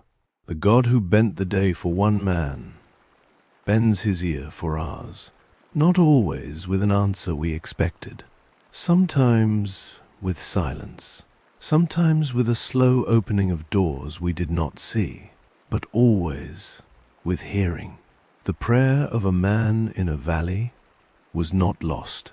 The prayer of a tired person in any room is not lost either. Joshua returned, and all Israel with him, to the camp at Gilgal. There they rested. From that day, the campaigns moved more quickly. In the south, in the hill country, in the lowland, and in the slopes, in the wilderness, and in the Negev. In the north, by the waters of Merom, where many kings gathered with horses and chariots like the sand of the seashore. In one place after another, the Lord gave them into Israel's hand.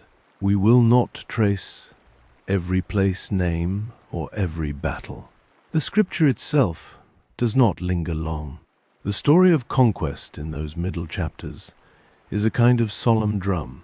The Lord said, they went, he gave, they struck, they came, he gave, they went again. The cadence becomes almost a chant. It is not a celebration. It is a recording. It is the patient writing down of what God had said long ago to Abraham, when Abraham was a stranger in this country, and the Lord had told him that one day his descendants would come out of slavery and would receive this land. There were kings of the hill country and kings of the plains. There were cities with high walls and cities surrounded by vineyards. There were valleys named for ancient battles and ridges where shepherds had once walked. One by one, places that had been known only as names on a horizon began to be known as places where Israel had passed. Hebron, where Abraham had once buried Sarah in the cave of Machpelah, came under their hand. Debir came into Judah. Lachish in the lowland. Eglon, Libnah, the cities of the south, taken at one time because the Lord, the God of Israel, fought for Israel. The country itself was beautiful. It was a land of valleys that opened onto valleys, of springs that rose unexpectedly from rocks, of grain growing in terraced fields that climbed the slopes. There were almond trees that bloomed white in spring. There were olive trees so old that no one knew when they had been planted. There were vineyards on the southern faces of hills, with the heavy, sweet smell of fruit ripening under the sun. There were sheep on every ridge, and goats among the higher rocks, and small white flowers in the open places. It was a land of borders and openings, of stone walls and broad meadows, of dry wadies that filled in winter and quiet stream beds where small fish darted under the surface. In the early mornings, mist rose from the valleys and lifted slowly toward the sun. In the evenings, the long shadows of the hills reached out across the plains. The country was very, very old. The footprints of patriarchs lay buried somewhere under its dust. The wells they had dug still held water. Israel walked across this country, and the country, in time, opened to them. Not all at once. The scripture is honest. There remained pockets of resistance, kingdoms that held, cities that did not fall easily, regions that would still need to be settled in later generations. But the great weight of the land had shifted. What had been a horizon of fear for 40 years had become a horizon of inheritance. In the north, Hazor stood at the head of a confederation of kings. It was a great city. The kings of the north came together by the waters of Merom with all their armies, with horses very many, and chariots very many. The Lord said to Joshua, "Do not be afraid because of them, for tomorrow at this time I will deliver them up all slain before Israel. You shall hamstring their horses and burn their chariots with fire." So Joshua came, and all the men of war with him, against them by the waters of Merom suddenly. The Lord delivered them into the hand of Israel. Israel struck them and chased them. Hazor was taken. Hazor used to be the head of all those kingdoms. The cities that stood on their mounds were burned only as ordered. The land was put under the hand of Israel. The waters of Merom in those days were a quiet place, a marshland with reeds and shallow channels, with birds rising from the rushes when men moved through. By evening of that day, the marsh was full of stillness again. The kings who had gathered there with all their plans were gone. The reeds bent in the small wind. The water moved. The birds returned. The land took back its quiet. This is the right place, with the camp at Gilgal as a soft anchor, to remember that the conquest was never about Israel as a nation alone. The scripture is careful to say, more than once, that Israel did not take this land because they were strong or wise or great. They took it because the Lord their God fought for them. He fought for them because of his own promises. He fought for them because the long darkness of certain cities in that land had grown so heavy that even the small bones of children had cried out. He fought for them so that one day a small star of mercy in Rahab's window would lead all the way to a manger. When the Lord had given Israel rest from war round about, the storyteller tells us the land had rest from war. That phrase is meant to fall softly. Let it. The land had rest from war. The sword was set aside. The dust began to settle. The trumpets of the priests were quiet again. The cooking fires were lit in the evening for ordinary meals. Children began to play farther from their mothers, sure they would be safe. Old men sat in tent doorways and watched stars come out over land that was finally not under another flag. Rest, in the language of Scripture, is not only the absence of work. It is the gift the Lord gives to a people who have walked with him through hard country. It is the seventh-day quietness, in which one looks back over the work and sees that it is good. After the long wilderness, after the river, after the trumpets, after the slow campaigns, the land breathed out. The hills breathed out. The valleys breathed out. The morning birds began to feel ordinary again.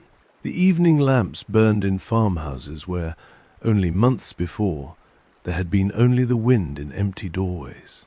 The smell of bread came back into the country. The smell of olive oil being pressed came back into the country. Vines that had been left untended in the years of fear began to be tied up again. Children who had never seen a peaceful season grew used to one. The land had rest from war, and the land also began the long work of remembering how to be a country at peace. The work of taking was largely done. The work of receiving was about to begin. Joshua was old and well advanced in years. The Lord said to him, "You are old and advanced in years, and there remains very much land yet to be possessed. There is something tender in that." The leader had grown old in the work, and there was still more to do. Some of the country still lay outside the hand of Israel. There was always still more land. There is always still more land. But what was already given could be distributed and lived in, even as the rest waited. The Lord said, "Divide this land for an inheritance to the 9 tribes and the half-tribe of Manasseh. I myself will drive them out from before the children of Israel. Only allocate it to Israel for an inheritance, as I have commanded you." The tribes of Reuben and Gad and the half-tribe of Manasseh had already received their inheritance east of the Jordan, in the lands that had been Sihon's and Og's. They had crossed the river armed with their brothers. Now the western lands needed to be measured and given. Eleazar the priest and Joshua the son of Nun, and the heads of the fathers' houses of the tribes of the children of Israel, distributed it for inheritance to them. by lot, in Shiloh before the Lord, at the door of the tent of meeting. So they finished dividing the land. Imagine that scene. The tent of meeting set up at Shiloh, in the heart of the hill country. The ark inside, the curtains around it, the smoke of small daily offerings rising, the priests in their robes, the leaders of the tribes gathered, the lots cast in the presence of the Lord. Lot by lot, the names were given: Judah, Ephraim, Manasseh, Benjamin, Simeon, Zebulun, Issachar, Asher, Naphtali, Dan. Each tribe received its borders, its cities, its hills, its valleys, its towns. The country that had been a vague horizon became maps and ownerships. The names of villages that had been spoken in fear by ancestors became inheritances of grandchildren. Caleb came to Joshua at Gilgal. He was old, too. He had been a young man when he had walked into this country as a spy under Moses, one of the two who had brought back faith instead of fear. Now he stood beside Joshua and asked, very gently, for what had been promised long ago. "You know the thing that the Lord spoke to Moses, the man of God, concerning me and you in Kadesh Barnea," he said. "I was 40 years old when Moses, the servant of the Lord, sent me from Kadesh Barnea to spy out the land. I brought him word again, as it was in my heart. Nevertheless, my brothers who went up with me made the heart of the people melt.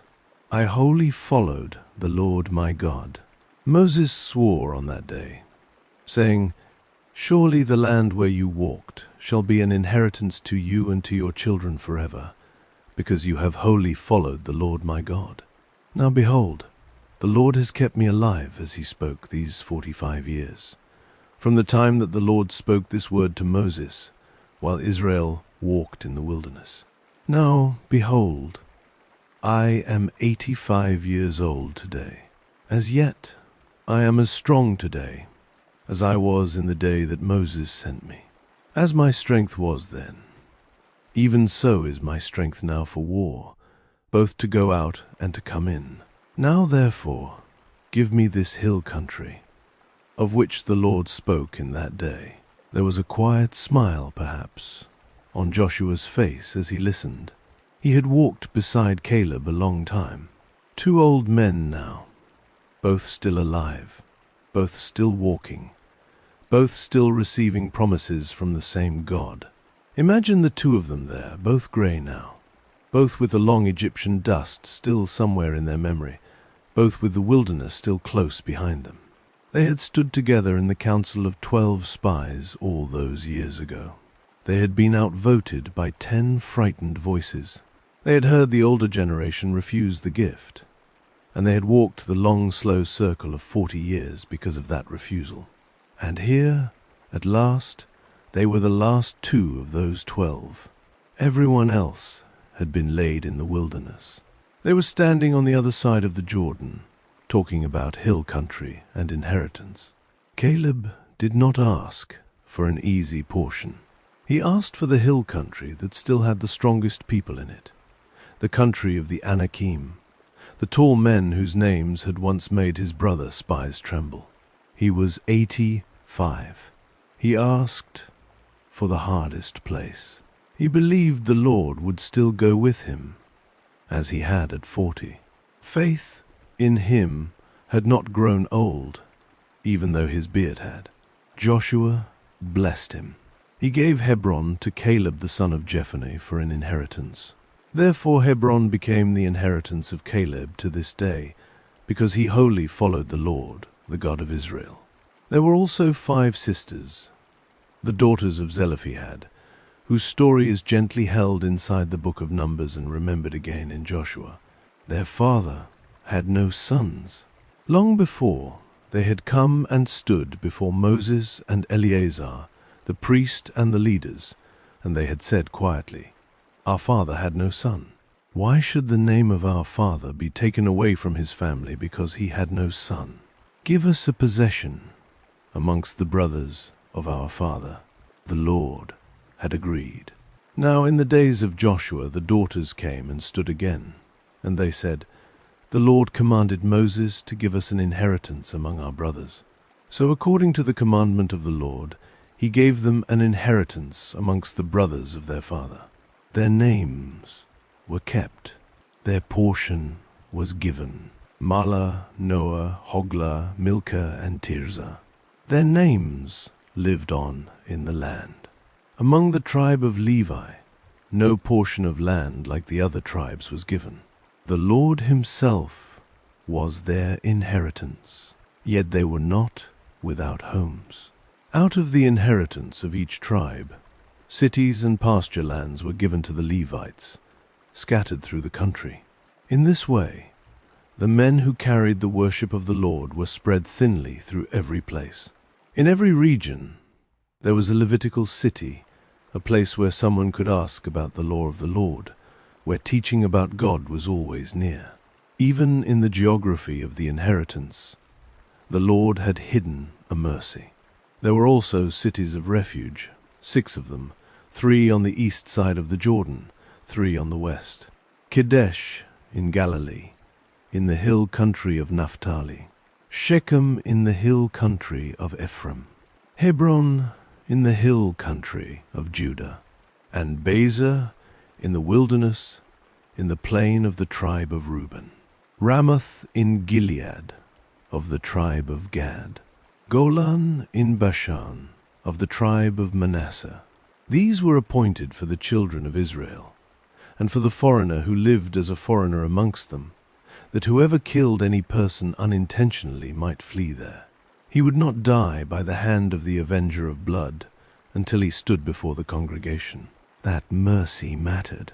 In a country where the death of a kinsman often led to immediate revenge, the cities of refuge were islands of patient justice. A man who had killed by accident could run there. He would be heard. The case would be considered. He would be protected. Even in the inheritance of the tribes, the Lord had built places of mercy into the map. It is worth pausing on that for a moment. In dividing the country, the Lord did not only think of fields and vineyards. He thought of the day, long off, when some farmer would lose control of an axe head and a friend would fall, and the friend's brothers would come looking for blood. He thought of accidents not yet happened. He thought of fear not yet felt. He placed 6 cities evenly across the country, so that no one, anywhere in the land, would be more than a day's run from a place where mercy could speak. The map of Israel had grace built into its very shape. The borders of the tribes had quiet shelters within them, ready before they were needed. The land became home. Fields began to be planted. Walls of old cities became walls of new families. Children were born in towns that had been only names on a list a year before. The smell of bread, baking in stone ovens, drifted through new villages. Vineyards were tended on terraced slopes. Olive trees that had grown for centuries continued to grow, now under different hands. The country had been given. The country was being lived in. Imagine that first year, after the lots had been cast, of Israel learning to be home. The tribe of Judah moving south into the hill country, finding villages they would live in, springs they would draw from, terraces they would tend. The tribe of Ephraim settling in their portion, finding old wells that had been dug long ago, finding stones already gathered for fences they had not had to build. The small tribe of Benjamin, between Judah and Ephraim in the high country, with its bare ridges and its narrow valleys, its olive groves on the slopes. Asher near the great sea, with the salt smell of the water in their gardens. And Naphtali in the north, in the green hills, with deer at the springs in the morning. It was not a quick settling. Many fields stood half-tended that first year, while families learned the rhythms of a country they had only known by report. Some tribes took longer than others to claim what had been given them. The scripture is honest about this too. There were places where the original inhabitants remained, where the work of taking was slow, where the tribes did not entirely drive out the peoples they had been told to drive out. The seeds of later trouble were already in the soil. But in those early days after the lots, the country felt new, and the people felt blessed, and the Lord seemed close. Children who had been born in the wilderness were now growing up in stone houses. They learned the songs of their grandparents in rooms with thick walls and small windows. They climbed the hills behind their villages and looked out at land that was theirs.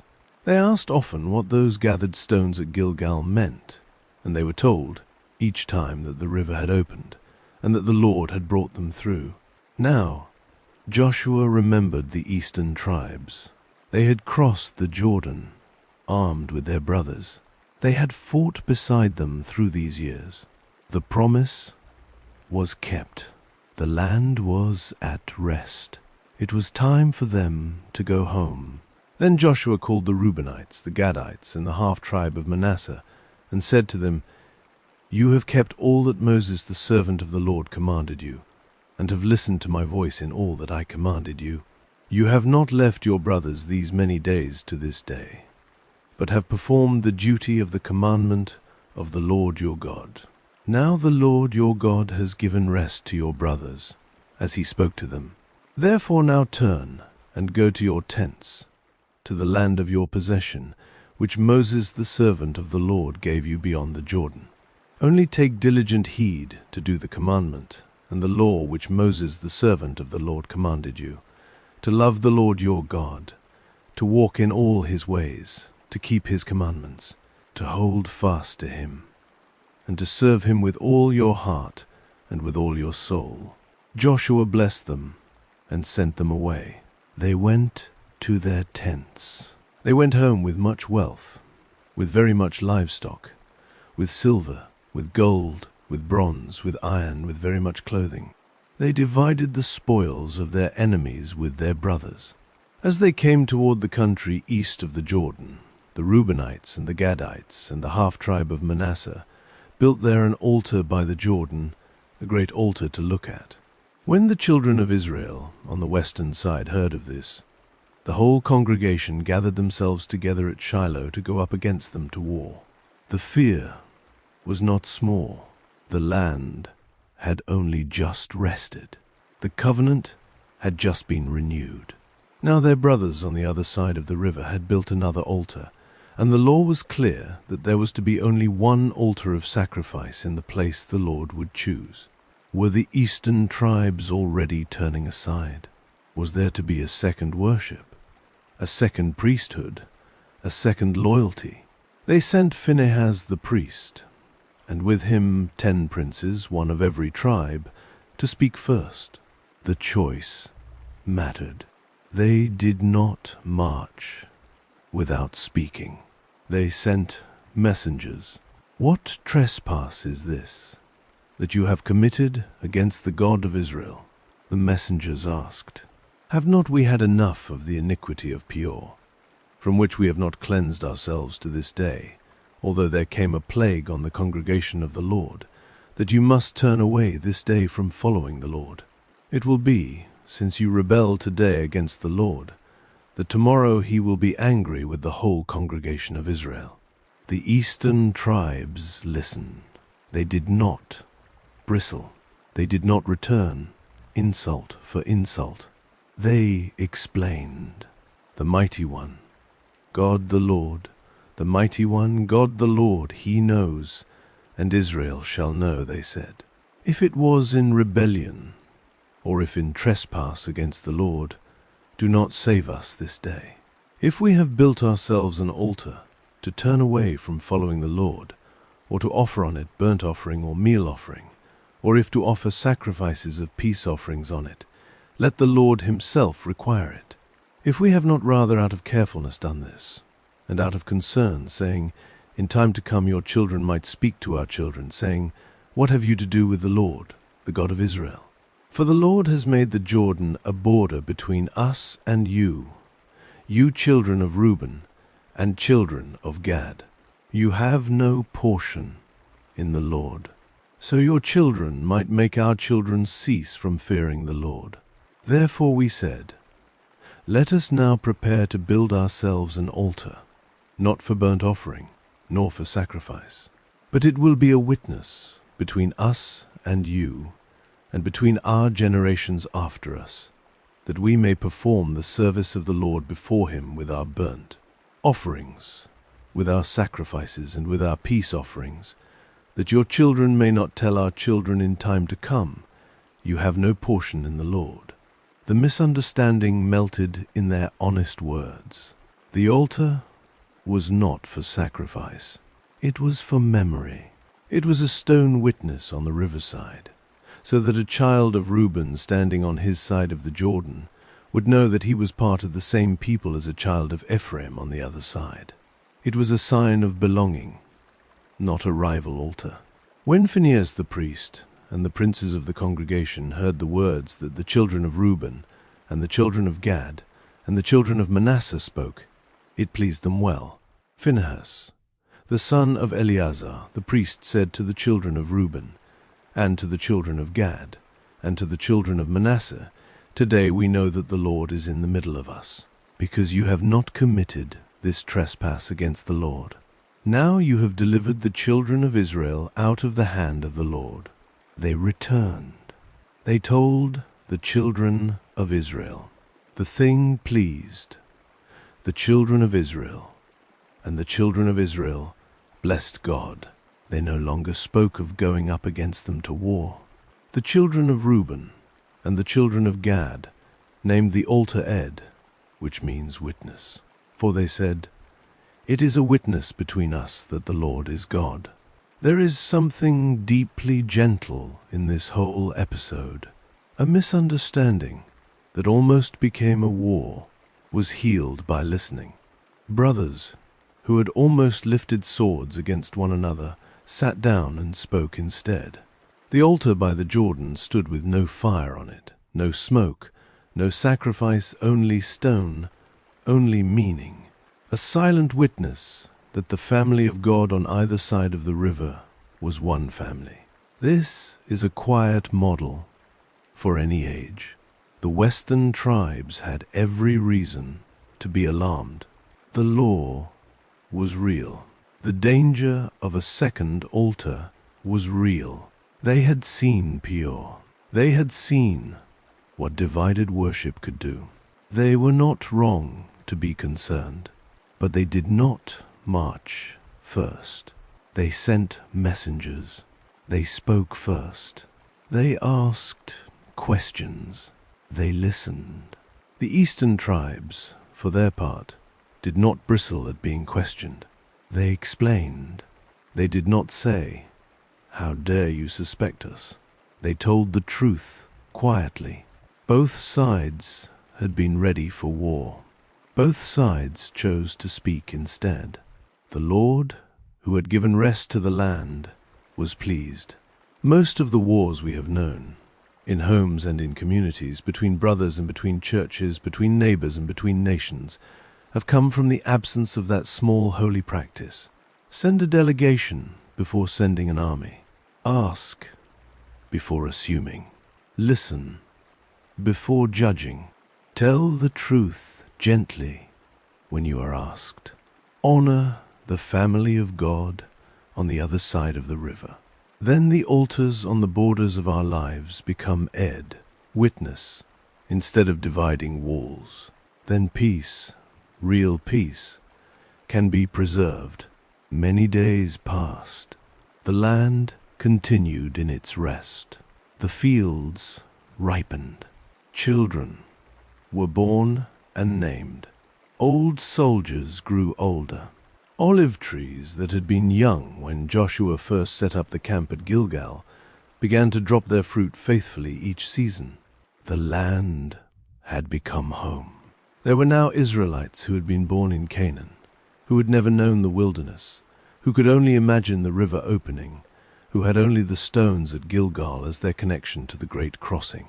It happened after many days, when the Lord had given rest to Israel from their enemies all around, and Joshua was old and well advanced in years, that Joshua called for all Israel, for their elders and for their heads, and for their judges and for their officers, and said to them, I am old and well advanced in years.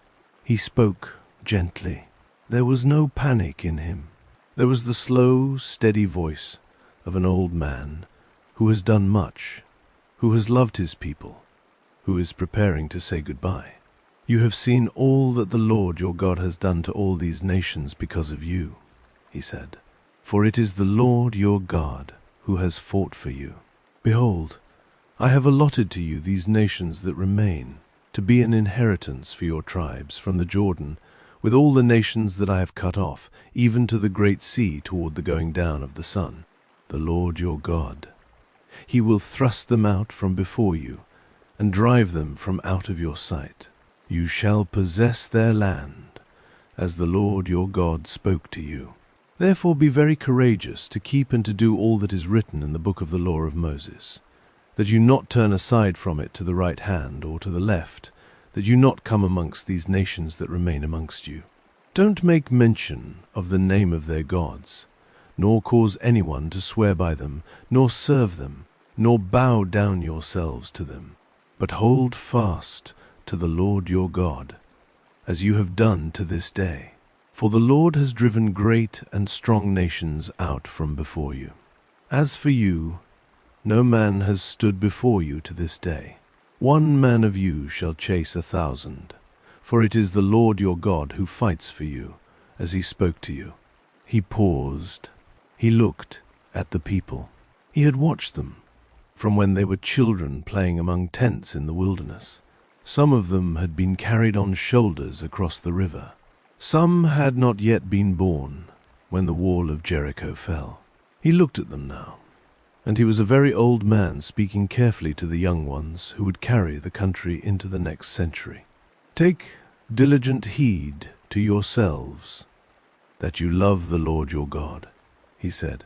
For if you do at all go back and hold fast to the remnant of these nations, even these that remain amongst you, and make marriages with them, and go into them, and they to you, know for a certainty that the Lord your God will no longer drive these nations from out of your sight, but they shall be a snare and a trap to you, a scourge in your sides, and thorns in your eyes, until you perish from off this good land which the Lord your God has given you. Behold, today I am going the way of all the earth, he said. You know in all your hearts and in all your souls that not one thing has failed of all the good things which the Lord your God spoke concerning you. All have happened to you. Not one thing has failed of it. It shall happen that as all the good things have come on you of which the Lord your God spoke to you, so the Lord will bring on you all the evil things, until he has destroyed you from off this good land, which the Lord your God has given you. When you disobey the covenant of the Lord your God, which he commanded you, and go and serve other gods, and bow down yourselves to them, then the anger of the Lord will be kindled against you, and you shall perish quickly from off the good land, which he has given to you. It was a heavy warning. It was also a true one. The land was a gift. The land could be kept. The land could also be lost. The God who had given them everything was not asking for ritual flattery. He was asking for faithfulness. The land would always be on loan. In a sense, they were stewards of a gift. To exchange the giver for a piece of carved wood would be to forget the river, to forget the trumpets, to forget the bare feet on holy ground, to forget the scarlet thread, to forget the manna and the harvest. Joshua spoke as a man who had seen too much to want them to forget. He was the last living link to that older generation. When he was gone, there would only be stories. And stories are precious, but stories can be neglected. So he called them all together one more time. He called them to Shechem, Joshua gathered all the tribes of Israel to Shechem, and called for the elders of Israel, for their heads, for their judges, and for their officers. They presented themselves before God. Shechem was not chosen by accident. Shechem was old ground. Abraham had stopped there when he had first entered the land, long before any of this. He had built an altar there. Jacob had returned there with his family and buried foreign gods under an oak. Joseph's bones, carried out of Egypt, would soon be buried there. 2 mountains stood near it, Gerizim and Ebal, the very mountains where the law had been read aloud some years before. It was a place full of memory. It was the right place for what was about to be said. There was an oak there, very old, that had stood since the days of Abraham, or so the elders said. Beneath that oak many things had happened. Vows had been spoken. Idols had been buried. Now beneath that same oak, the people of Israel were going to make a covenant.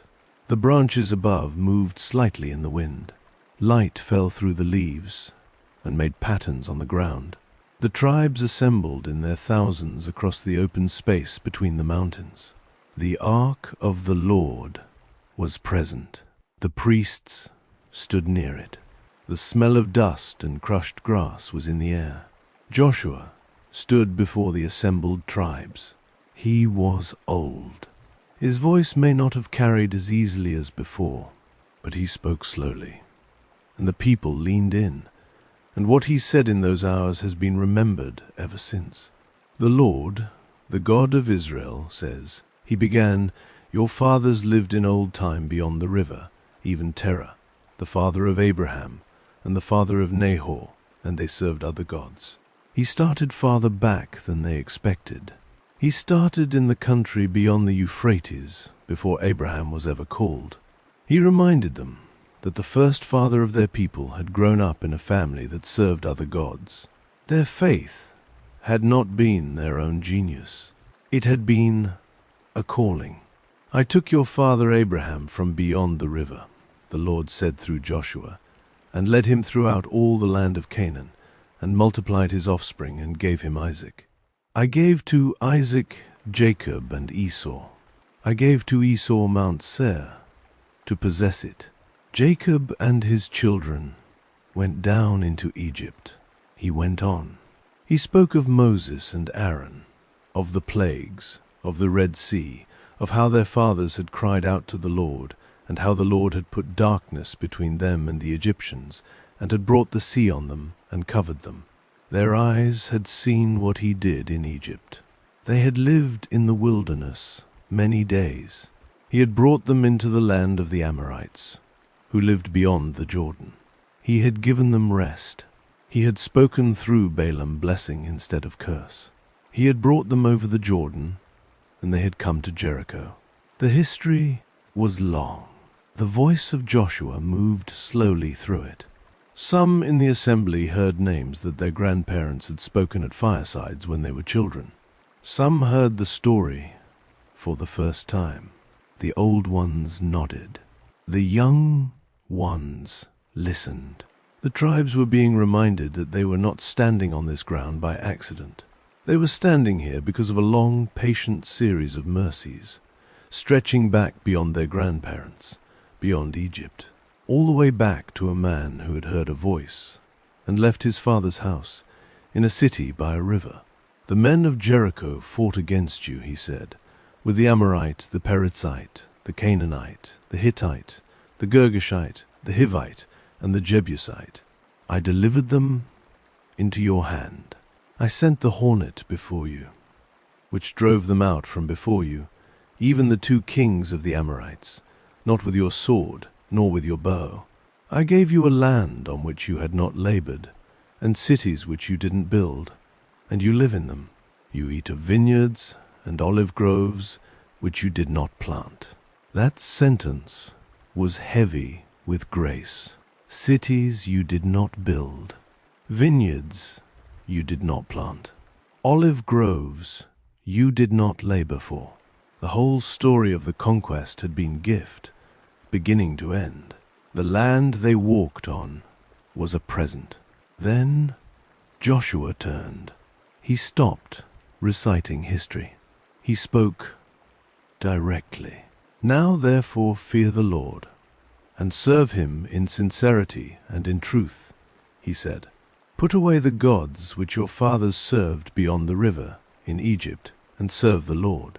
If it seems evil to you to serve the Lord, choose today whom you will serve, whether the gods which your fathers served that were beyond the river, or the gods of the Amorites in whose land you dwell.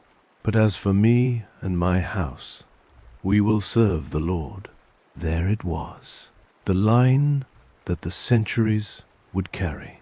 As for me and my house, we will serve the Lord.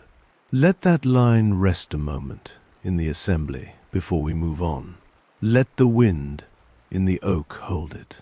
3,000 years later, those words are still spoken in homes at evening tables, written above doors, embroidered on cloth, read aloud at family prayers. Generations of mothers and fathers have repeated them over their children, sometimes in great cathedrals, sometimes in quiet kitchens with a single candle, sometimes in tents in the cold, sometimes in hospital corridors when their hearts were breaking. As for me and my house, we will serve the Lord. The line has not aged. It still meets people where they are. It still asks the same question. It still calls for the same answer. He did not say, "You must do this." He said, "Choose." He did not force. He invited. He set the alternatives out plainly. He let the silence do its work. And then, before they could answer, he spoke of his own household. Whatever they did, his own house had chosen. His own roof, his own table, his own children, his own evening prayers would serve the Lord. The people answered him. They answered with what we may imagine was a single broad voice rising up over the assembly. Far be it from us that we should forsake the Lord to serve other gods, they said. For it is the Lord our God who brought us and our fathers up out of the land of Egypt, from the house of bondage, and who did those great signs in our sight, and preserved us in all the way in which we went, and amongst all the peoples through the middle of whom we passed. The Lord drove out from before us all the peoples, even the Amorites who lived in the land. Therefore we also will serve the Lord, for he is our God. Joshua said to the people, "You can't serve the Lord, for he is a holy God. He is a jealous God. He will not forgive your disobedience, nor your sins. If you forsake the Lord and serve foreign gods, then he will turn and do you evil and consume you after he has done you good." He warned them. He did not let the moment grow soft. He did not let them think that serving the Lord was a casual thing. He told them again that the God who had given them everything was a holy God. The people said to Joshua, "No, but we will serve the Lord." Joshua said to the people, "You are witnesses against yourselves that you have chosen for yourselves the Lord to serve him." They said, "We are witnesses."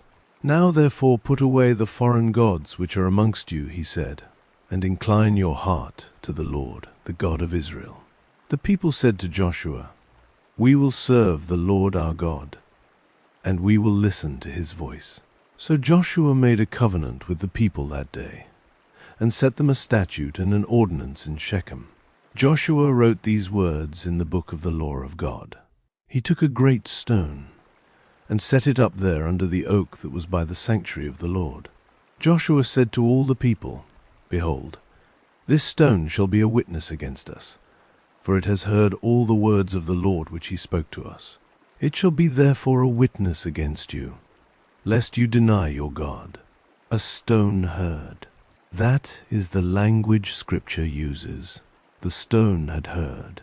The stone became a witness. We do not say that stones hear the way we do, but Scripture says it, and the saying is not without meaning. There was now a piece of the land itself that bore witness to a sacred conversation, a great stone under an oak in Shechem.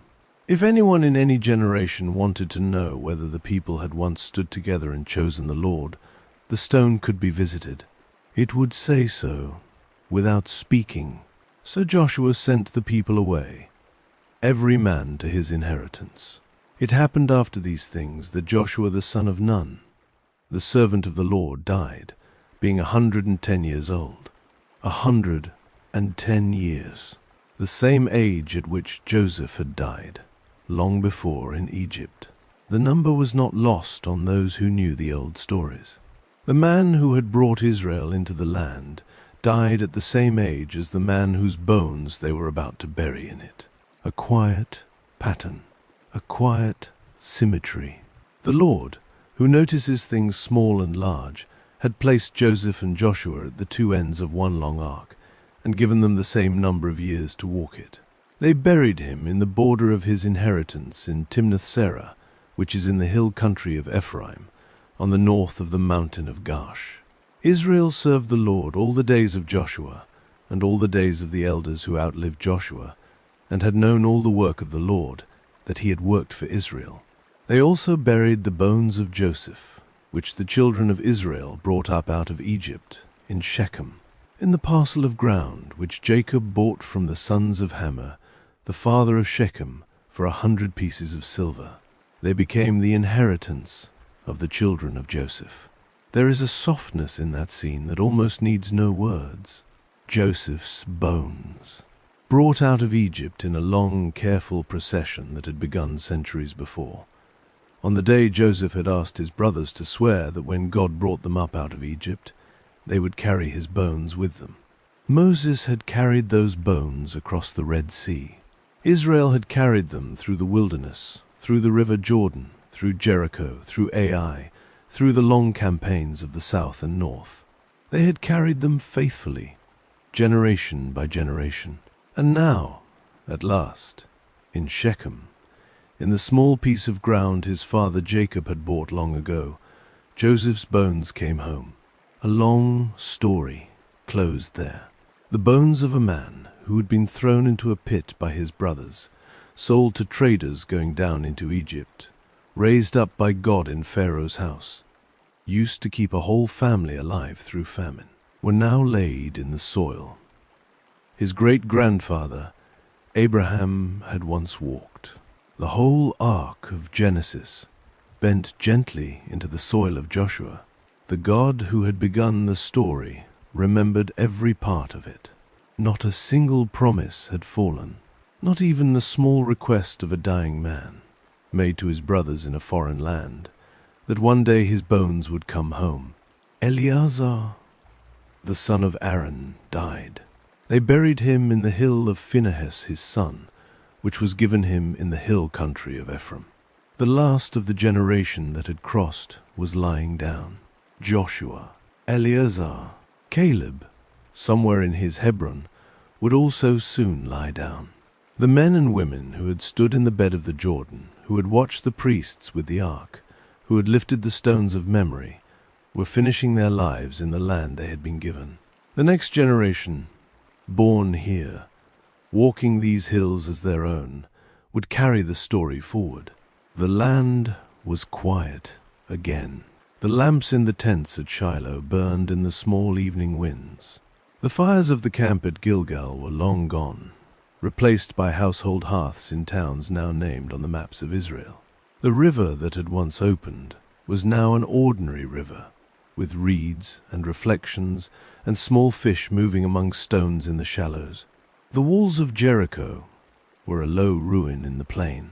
The scarlet cord was not in any window anymore, but the memory of it was kept by a family that lived in the middle of Israel and remembered. The story of Joshua and the promised land ends here, at the edge of inheritance, with old servants laid in the earth, and the people standing as keepers of a promise. Let us rest in that ending for a moment, before we close. In this story, you have walked beside a leader who was told to be strong and courageous because the God who had walked with Moses would also walk with him. You have stood at the edge of a river that opened. You have stooped in a riverbed and lifted a stone for the children who would one day ask. You have heard the Passover meal eaten in the plains of Jericho and felt the gentle astonishment of the morning the manna stopped because the harvest had begun. You have seen a man with a drawn sword by a city wall and watched a leader fall to his knees and remove his sandals because the place was holy. You have heard trumpets carried slowly around a city for 7 days, and the great shout on the 7th. You have seen one window keep its scarlet cord, and one woman keep her trust. You have seen the heavy seriousness of hidden sin, and the way the camp had to be made clean before it could move. You have stood on a slope of Mount Ebal, and heard the words of the law read aloud to women and little ones and foreigners. You have watched messengers come with dry bread and torn sandals, and you have seen what happens when good people forget to ask the Lord. You have seen a sky bend its hours to the prayer of a man in a valley. You have watched lots cast at Shiloh, and old Caleb ask for his hill country, and the daughters of Zelophehad remembered, and Levites scattered with quiet purpose, and cities of refuge planted in the map like small mercies. You have watched the eastern tribes go home, and an altar of misunderstanding become an altar of witness. You have heard the old voice of Joshua at Shechem, saying, "Choose today whom you will serve, but as for me and my house we will serve the Lord." And you have laid him in the earth at the end, beside Joseph's bones, beside Eleazar, beside generations of faithful servants who finished their course. If you take only one quiet thought into sleep tonight, perhaps let it be this: the God who promised this land to a wanderer in Genesis, a man with no children and a wife too old to bear, kept his promise. Over hundreds of years, over slavery, over wilderness, over fear, over forgetfulness, over 1,000 small failures of human courage, he kept it. Not because they were strong, but because he was faithful. The river opened because he said so. The walls fell because he said so. The land was given because he had spoken long before, and his word had not aged. There is courage in that, for the rivers you may be standing beside in your own life. Some are rivers of grief. Some are rivers of work that feels too large. Some are rivers of fear, or rivers of waiting, or rivers of slow change you cannot yet name. The God of Joshua is the God of those rivers too. The God who said to one tired man, "Be strong and courageous. Do not be afraid, neither be dismayed, for the Lord your God is with you wherever you go," says it still. It is a quiet kind of courage that Joshua was given. Not the courage that shouts, but the courage that lays the staff down, gathers the people, and steps forward because the Lord has spoken. Most of us will never be asked for the loud kind. We will be asked for the quiet kind. The courage to keep a promise when we are tired. The courage to forgive again. The courage to do good work nobody will see today. The courage to stand at our own ordinary rivers, holding the hand of someone smaller, and to step in because the ark is going first. There is mercy in that too, for the scarlet cords you may have already tied in your own window. Rahab was not chosen because she was great. She was chosen because she trusted, and she asked. The Lord did not despise her house. He brought her into the center of his people. The Lord of Joshua is the Lord of unlikely doorways. Whatever has been said about you in the past, by yourself or by others, is not the last word. There are scarlet cords that change a story. There are houses on outer walls that are chosen first, not last. There are women like Rahab, whose names enter the long line of the faithful in surprising ways. The Lord knows where every cord is hanging. He does not forget a window that asks to be remembered. There is seriousness in that for the hidden things buried in the floor of any of our tents. Honesty heals. The Lord does not punish in order to humiliate. He purifies in order to keep his people walking. The valley of trouble is not the last word. The same God who named a core as a warning would one day promise to turn a core into a door of hope. We all carry small Achans within us, things we have wanted more than we should have, taken when we should not have, hidden when we should have brought them into the open. There is no shame in noticing that. There is only an invitation. The Lord can come into the tent. The Lord can dig the floor up gently and clean the camp. Many of us only find peace after we let him do that work. The valley of trouble can become a door. The door can open onto rest, and the rest can be deeper than we knew was possible. That has always been the way of his mercy. There is solemnity in that for our choices, every day, to serve the Lord again. The covenant at Shechem was not a once-only event. It is the daily question of every life that has known the Lord. Choose today whom you will serve. Choose the small obedience. Choose the kind word. Choose the prayer at evening. Choose mercy. Choose forgiveness. Choose to remember. As for me and my house, in whatever shape our houses now take, we will serve the Lord. The covenant is renewed in small choices. It is renewed in the way we open a door, the way we listen to someone who is tired, the way we speak to a child, the way we hold a tongue we wanted to use sharply, the way we sit with a sick person, the way we forgive an old wound one more time. None of that looks dramatic. None of that would be put into a song. Yet that is how the covenant is kept in any house, in any age. As for me and my house, we will serve the Lord, one small kindness at a time, one small obedience at a time, one quiet evening of prayer at a time.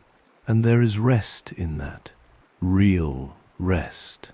Not the rest of having nothing to do, but the rest of being a people whose God keeps his promises. The land had rest from war. Your soul may rest tonight in the same hand that opened the Jordan, in the same kindness that hid two strangers under flax on a roof, in the same patience that walked silently around a city for 7 days because that was the way obedience looked.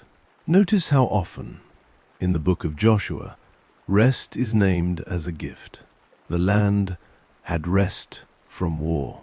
The eastern tribes were sent home to their rest. Joshua rested with his fathers. The word is repeated gently as the book closes. Rest is not the absence of work.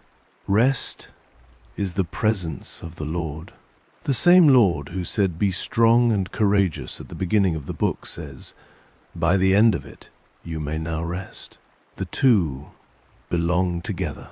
The courage at the beginning makes the rest at the end possible. The rest at the end makes the courage at the beginning bearable. He gives both. If tonight you are at the beginning of a Joshua season in your own life, may the Lord give you the strong, quiet courage that he gave to that one tired leader. If tonight you are at the end of a long campaign, may the Lord give you the rest that he gave to Israel.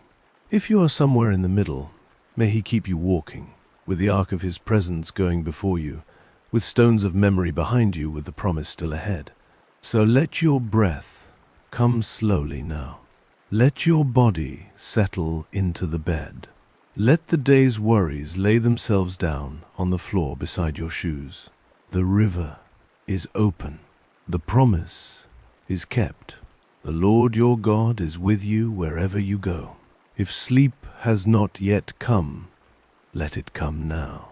If sleep has already drifted near, let it carry you the rest of the way. This has been the Shepherd's Bible. May the God of Joshua keep watch over your rest. May the river of his mercy open before you. May you wake tomorrow as one who walks in the promise.